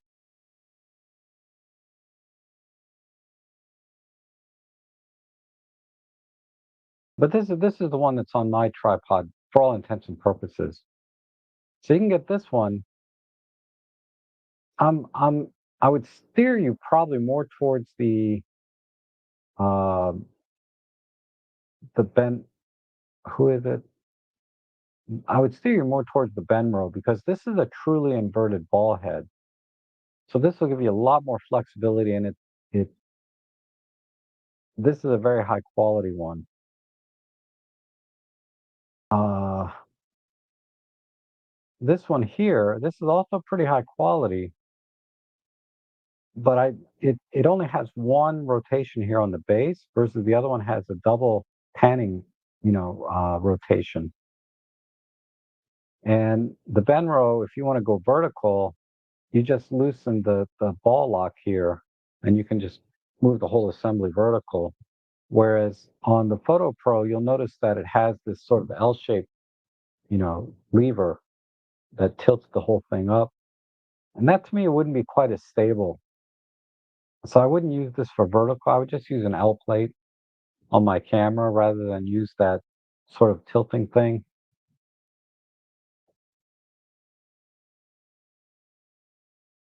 But that's kind of the general selection that you have. This one here from Newer is even cheaper, but this one is tiny. Okay, this is very, very small. I don't recommend this one except for maybe like your little TG7s, really small cameras or very small cameras with a prime, like an EM10 or an OM5 would be fine on this. But it's better to spend a little more and get the bigger one, like this one or this one. This one is small, but it's really strong. What's the weight capacity on this? Do they even tell us?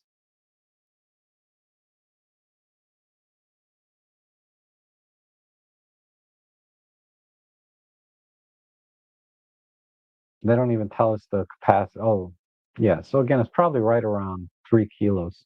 Because if we do, let's say 10 lbs, 2 kg. Oh, 4 kilos. So this actually has a higher capacity. So, like I said, I'm not sure exactly what you're looking for in terms of size, but those are your options. If you need a bigger one, if you need a bigger setup, I would get this with one of these, even even an indexer if you really want to go hardcore.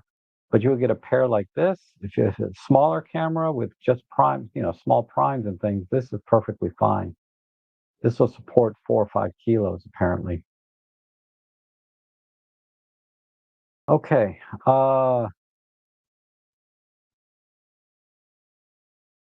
So you have a Canon 200 to 800. Oh, all right. I'm sorry. Yeah. Since you mentioned that, I would go with something like this.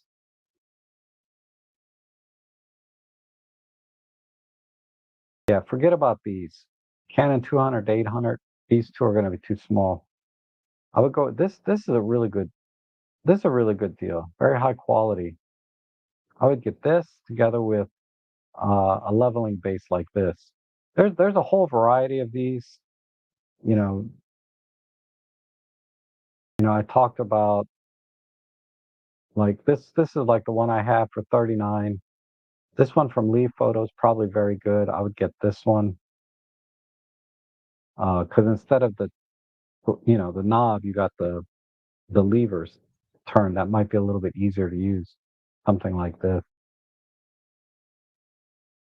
So yeah, if you're talking about a 200 to 800 lens, you have to go with that. Those other two things are not going to cut it because the 200 to 800 is probably almost 5 kilos all by itself.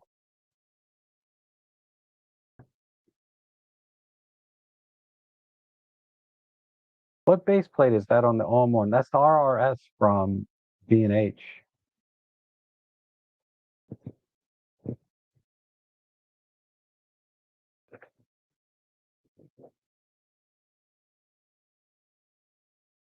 Yeah, really right stuff. It's this one. It's kind of heavy. I mean, it's a little bit bulky. It adds some serious heft to my OM1, but it's rock solid, man. This thing is rock solid. So I'll give you my affiliate link for that one.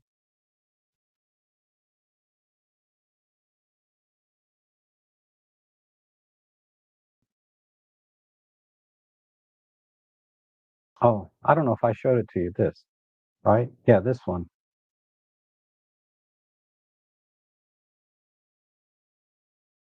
Okay, let me give you the affiliate link. Uh,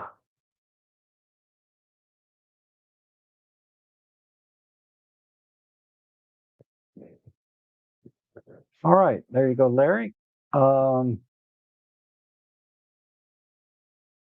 R7 with a 200 to 800. Oh, the R7 is a pretty small camera. But if you're seriously thinking about a 200 using the 200 to 800, then you're gonna have to get the bigger set because the Canon. Let me see what this. Yeah, that's a big ass lens. So this lens, yeah, this lens is 2 kilos all by itself. The camera's another kilo.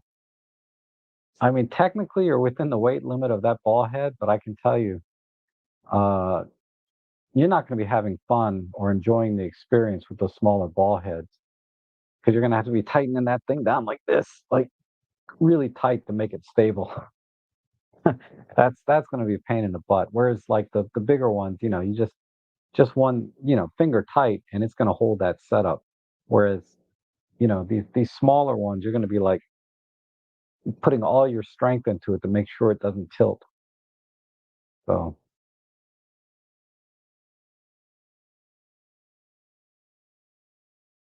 okay, 0 and 5 Mark One for 899. Yeah, that's not bad. And Seraphim says, I'd like to get another OM5 before they're gone. I consider the OM5 2 a huge downgrade, but I think you're saying you just got an X100 VI or 6 and a 4 IT30 Godox flashes. Okay. Uh, man, why do you think it's a huge downgrade though, the OM5 Mark II? The only thing I can think of is just no support for the FLM3. I think there was something else. There was a couple of, to me, were non-issues. I remember the FLM3 up front, but what was the other one?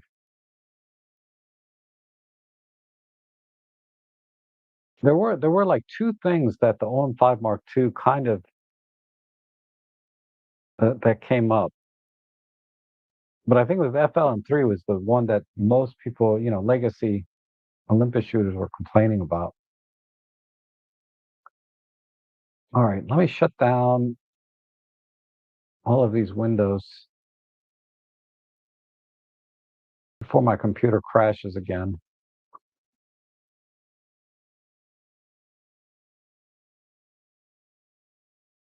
All right, so lots of good stuff today.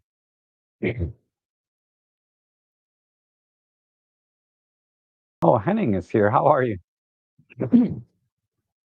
I'm pretty late to the show. Still, I'll stay for now and start from the beginning later. Okay. Yeah, we've pretty much gone through just about everything. I was going to show something else here,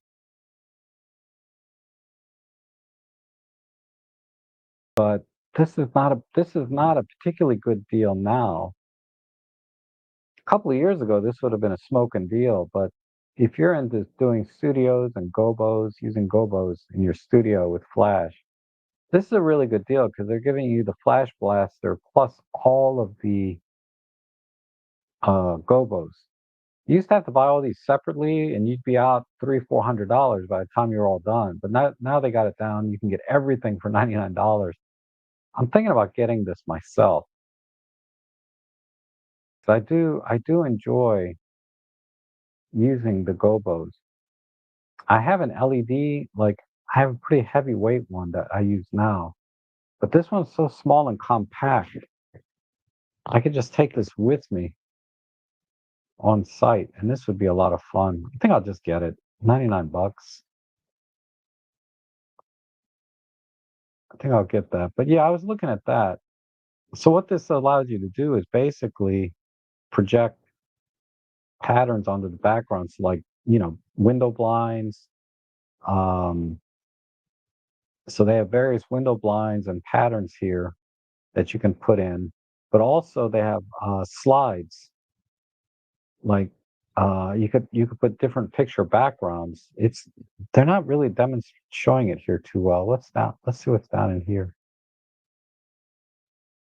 Yeah, like these backgrounds I think are really interesting. This little line, that's kind of cool. More patterns. So yeah, I kind of like this for $99. I wish it was on sale, but honestly, when I think about what I would have, because I was looking at this a few years ago, if I'd have bought it a few years ago, I would have had to spend $300-400 to get the same thing, and now it's like the whole thing is $99. And Adam says, spot on regarding ball head size. Been there with me for travel tripods. Does DxO offer any Black Friday deals for existing users? I want the film pack, but struggle with the pricing. Yeah. Uh, Gosh, I'm trying to remember. I don't think I have any of my emails from last Black Friday.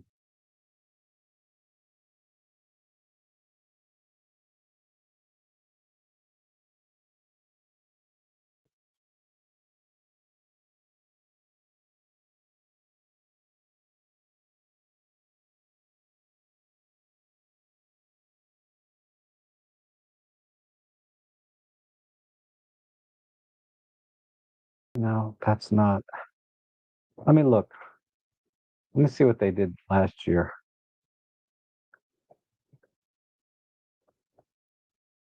So they always have a Black Friday deal. I just don't remember.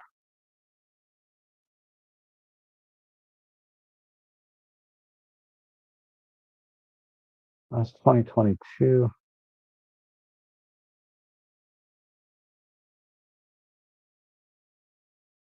Wow, last year they were doing. So last year they were doing 50% off all DxO software, but I don't remember if that. So Film Pack would have been 70 bucks.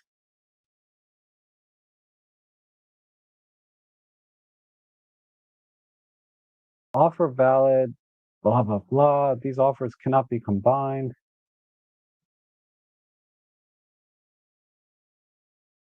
So it seems like, yeah, just wait till Black Friday.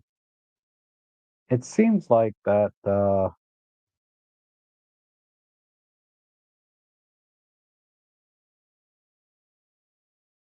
there wasn't any catch to this pricing.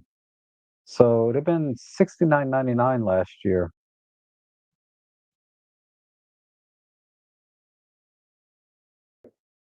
I mean, Black Friday's only a couple of months away, right? You can just wait.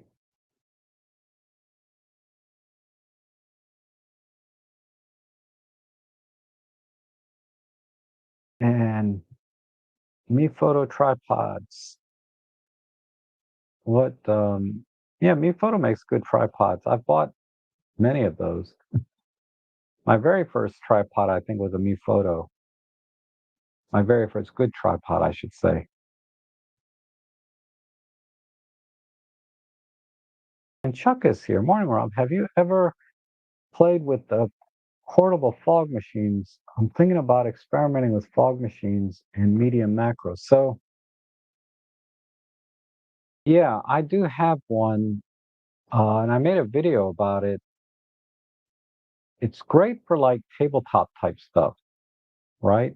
And in a small studio, because they don't produce enough fog to be outdoors. I tried it outdoors, even like for my macro photography. If there's the slightest breeze, you're not going to see the fog at all. It has to be like no wind outside. But indoors, you can fog up a room. Yeah, it's sort of. You can almost fog up a room. Uh, I was struggling a little bit because it dissipates pretty quickly. Now, on a tabletop, let me just look real quick.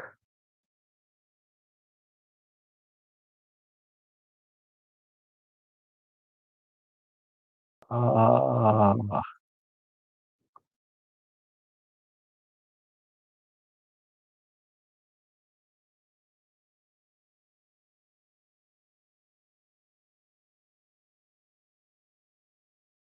oh, Paul, that's interesting, Paul. I have to look at that because I know in you know AI and software and all of that is pretty amazing now. You almost don't need gobos anymore, right? But let me go to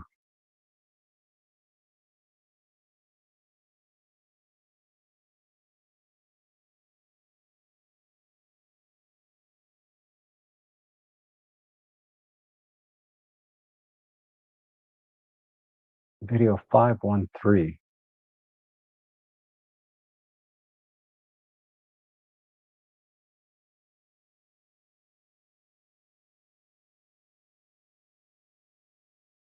Everyone.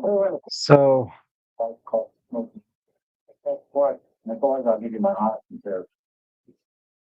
okay, so for very small stuff like this, the fog machines are pretty awesome. There's an example there. This one is a little bit expensive. They have cheaper ones now.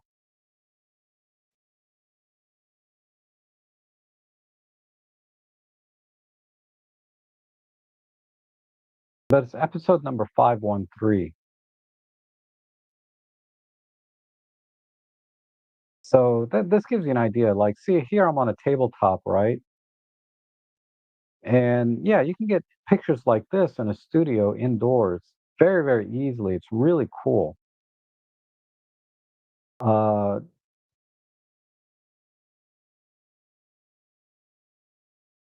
so you can watch this video. It's episode 513, and I was experimenting with different colors and lights. It's pretty cool. And I actually walk you through how I set up this scene here. So I used a blue gel over here. So I was doing it with flash, a red gel with an optical snoot for the background. This is my gobo setup, by the way, that I have now. And then I put a light inside here.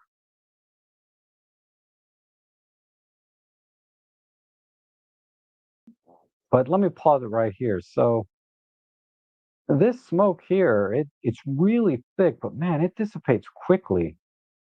And I had to keep putting it out there.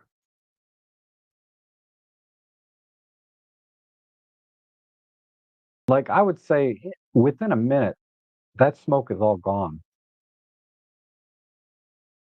Uh,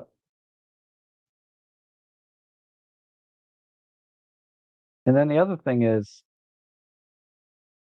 the uh, the surfaces here get really wet, and it wipes up pretty easily.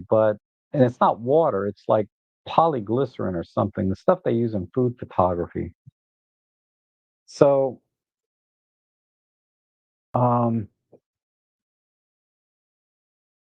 let me go to Amazon.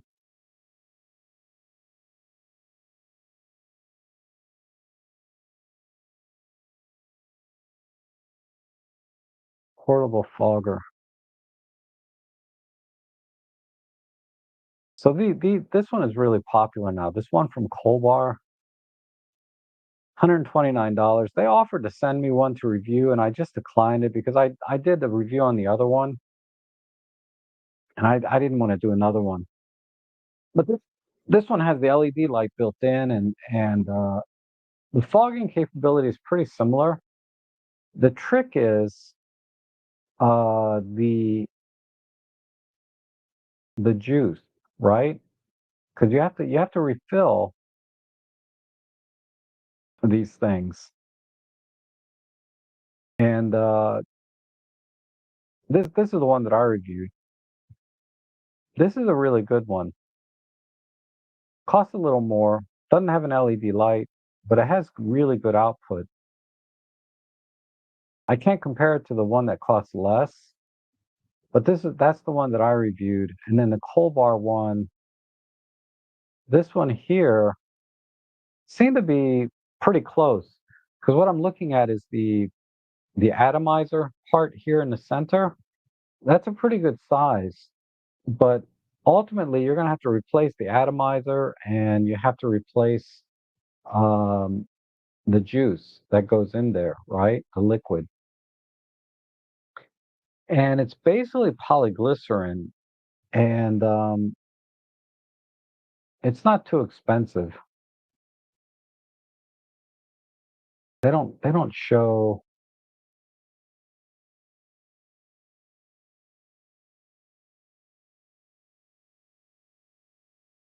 They're not showing the refills, but you can buy the refills and stuff. It's not too expensive. You can buy generic polyglycerin that's like a 70-30 mix for like a gallon for like $30. I mean, that's the most economical way. Or you can buy the one directly designed for that particular one. And for I use the generic, like the 70-30 generic stuff by the gallon, and it worked perfectly fine. And they tell you in the user manual that to only use their brand because it's specifically formulated for their atomizer and all of that. But you can probably buy the generic one. I think I might have. I'll show you the one. I'll show you the bottle that I bought. Let's see. I'm gonna scroll down. This one. So this one here is 70-30 vegetable glycerin. Man, you can buy it by the barrel. But anyway, you can buy a gallon for like $30, and that'll work perfectly fine in those fog machines. But just but with the caveat, I'm telling you to do something that the manufacturer is telling you not to do. So take that with a grain of salt. But I've been able to use this in my fogger, portable fogger, no problem.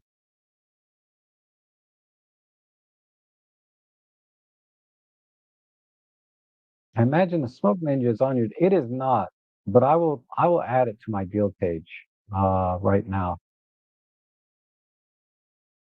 The Smoke Ninja also comes with a remote control. I don't know about the Cold Bar. I didn't review that one. Ninja.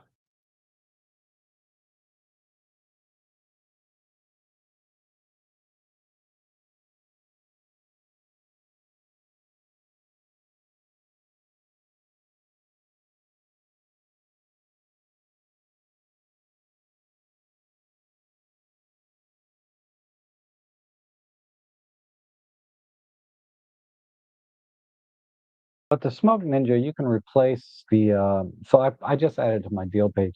You can replace the coil.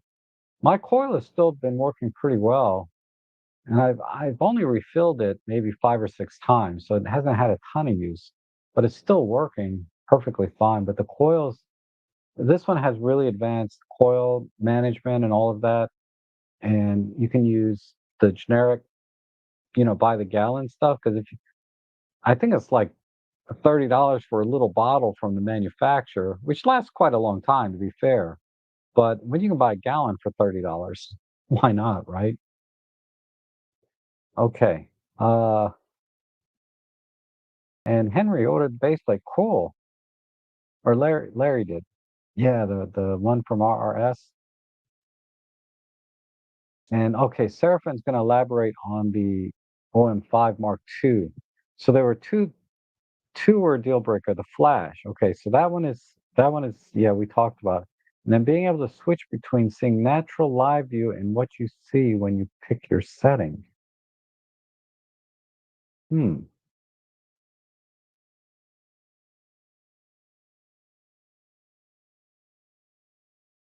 Oh, so live view and regular view.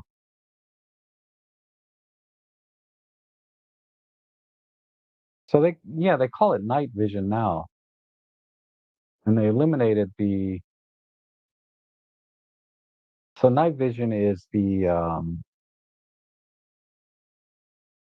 what you see, right? Why wouldn't you be able to switch between those two on the OM5? That doesn't make sense to me. I mean, I believe you. I don't, yeah, that would be a little weird. Why can't you assign night vision? So correct me if I'm wrong. They call it night vision, I believe, in the OM5. You can't assign night vision to a button on the OM5 and toggle that on and off so you can go between natural and night vision. They definitely took out the simulated optical viewfinder. If you're if that's what you're if that was the problem, I know that for a fact that optical viewfinder is gone and now they only have night vision. So, but night vision is pretty close to simulated optical viewfinder, but it's not the same, right? It's not the same. But as far as I know, they got rid of simulated optical viewfinder. Now it only has night vision. So if that was the problem, I can see. I know exactly what you're talking about. And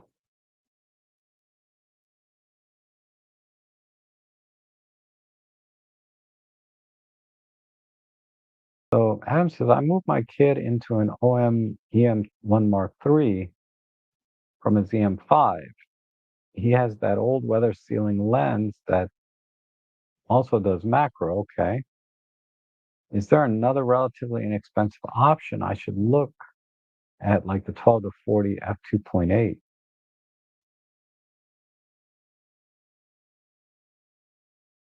Well, the 12 to 45 f4 is a good option. I paid 350 used. Um,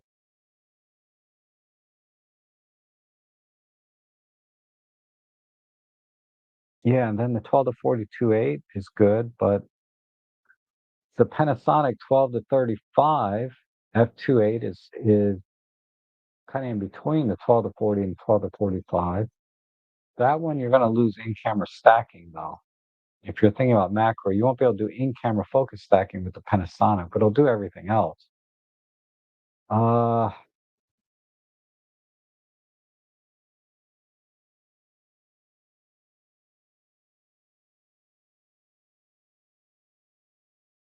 is there another relatively inexpensive option? So you want a weather-sealed lens that zoom. My best recommendation would be the 12 to 45 f4, the one that I have on my OM3 here, and buy it used for about they're going for 400 used, which is ridiculous. I was I was lucky to get mine for 350 because the guy at the camera store, you know, uh, they tend to give me a good deal when I get there. Like they give me a little extra, right, if I ask on used equipment. But I'm not sure exactly what.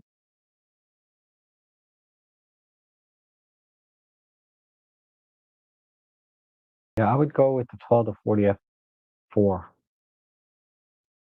And Paul says, any recommendations to replace a 16 terabyte external drive with USB-C 3.2, 10 gigabit transfer rate? Are you sure it's USB-C? I see your page USB 3 drive, but that is much slower. My drive is failing. Ooh, yeah, man, I don't see too many USB-C drives. They're usually 3.0, right? Um, Let me just do a quick look.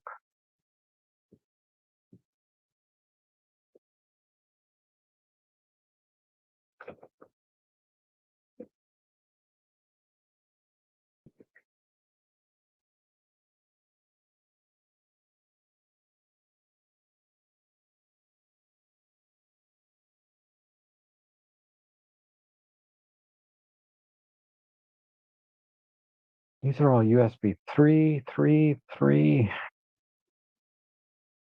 3.2.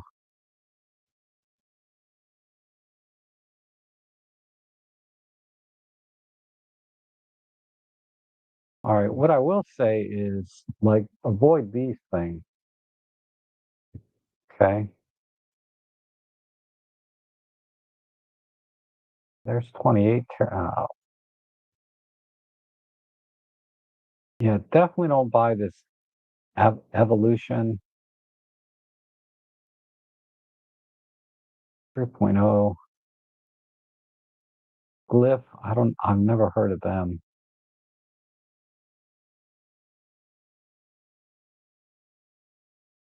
This one,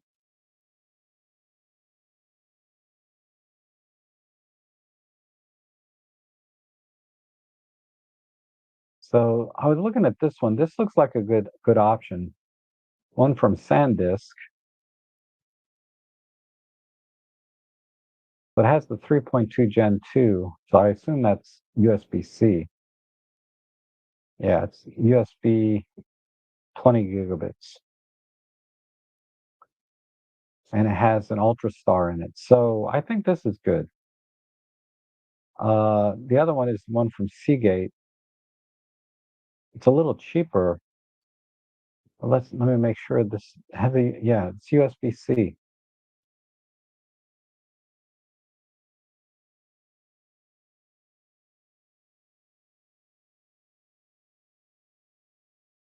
So I'd say I like this because it has, I have a Seagate drive with, oh, what's this? Oh, no, no, no, no, no, no, no. This one not going to work. This has the 3.0 here in the back. Do they show the cables that come with it? No.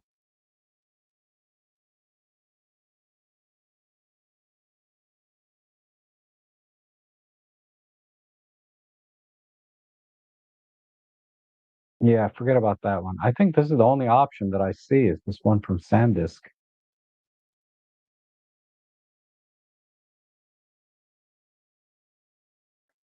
Um, there's another SanDisk, Seagate. Yeah, it's hard to find ones that are truly USB 3. OWC has one.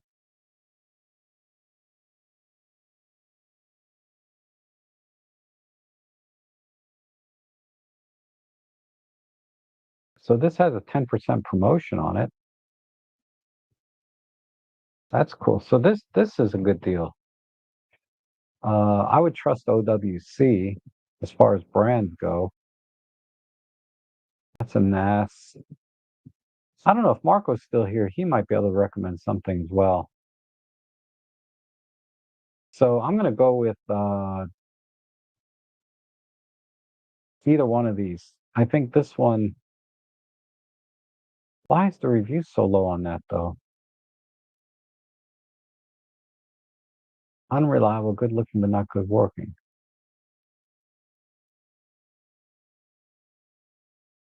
Dead twice.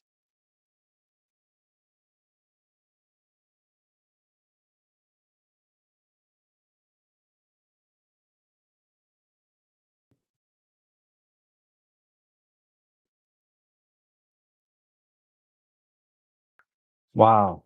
You know, and the SanDisk isn't reviewed too well either.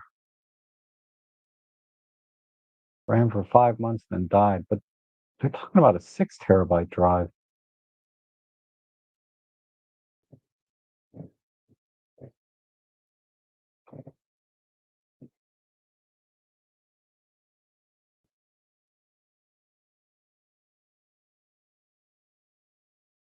I I'm a little bit torn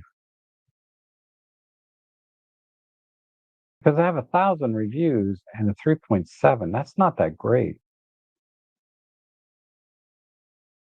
And then the OWC only has 200 reviews. So I'm kind of leaning towards this one.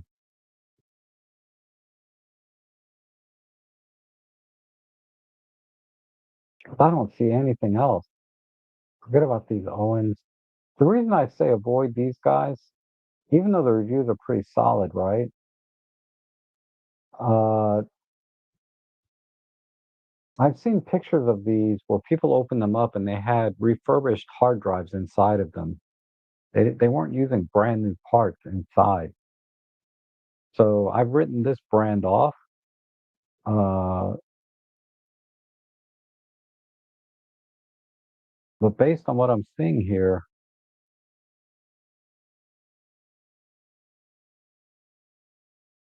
the only other option,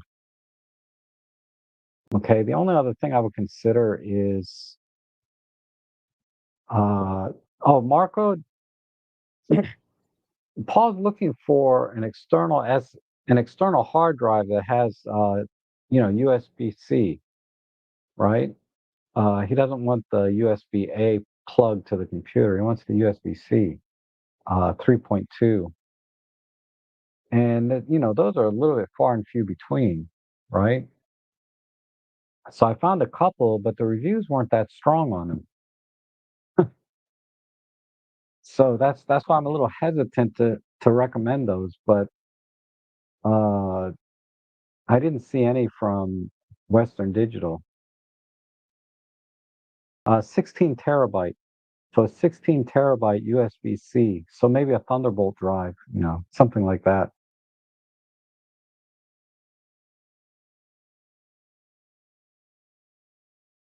So you have an OWC.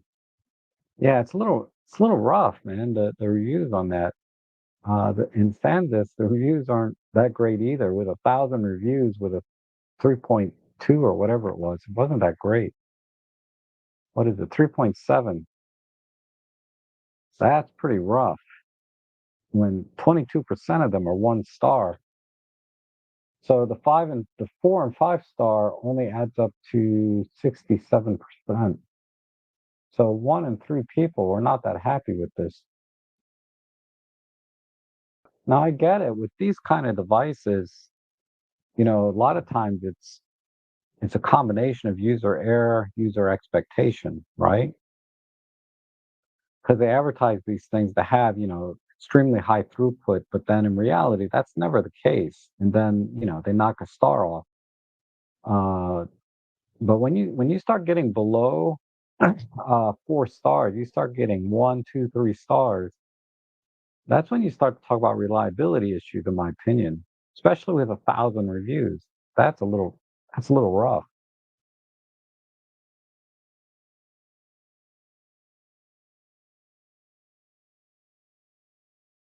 But this is also an interesting option that Marco's suggesting. It came to my mind was to go with a NAS drive and then go with a NAS unit. So like the Ugreen NAS. I don't know if you have any experience with Ugreen, but I've always liked Ugreen. Uh, you can get something like this. This is kind of cool, right? You just get a Ugreen NAS, and then I believe the port is going to be Thunderbolt. If they, yeah. So it has USB 3. What's this in the back? 3.2, 3.2.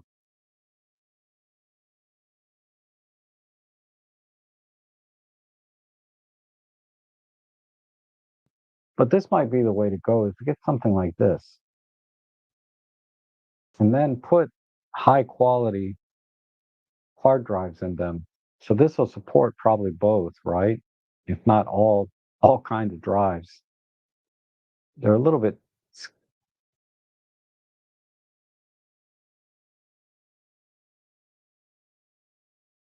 Uh, I don't tell you exactly, but I assume these are 3.5-inch drives.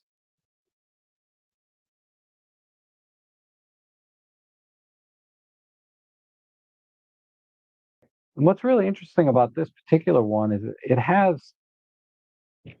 has like some sort of AI photo search, right? So it'll automatically index your photos and look at them using AI, and then you can search through your photos by keywords. So you can say, "Show me photos of my family in the mountain," and then it'll pull it up. Yeah, I think something like that.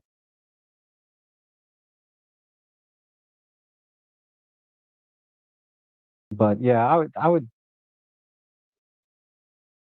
would, yeah, Paul, just defer to Marco on this technology stuff. He would know.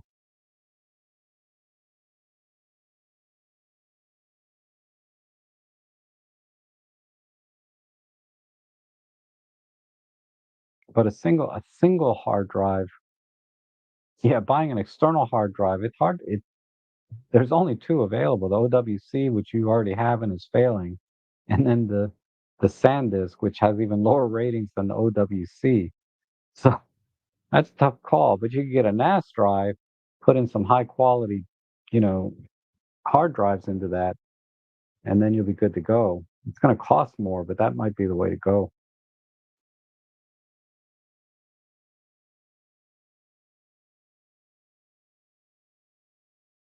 All right. I think I'll call it here. So thanks everyone for joining me today.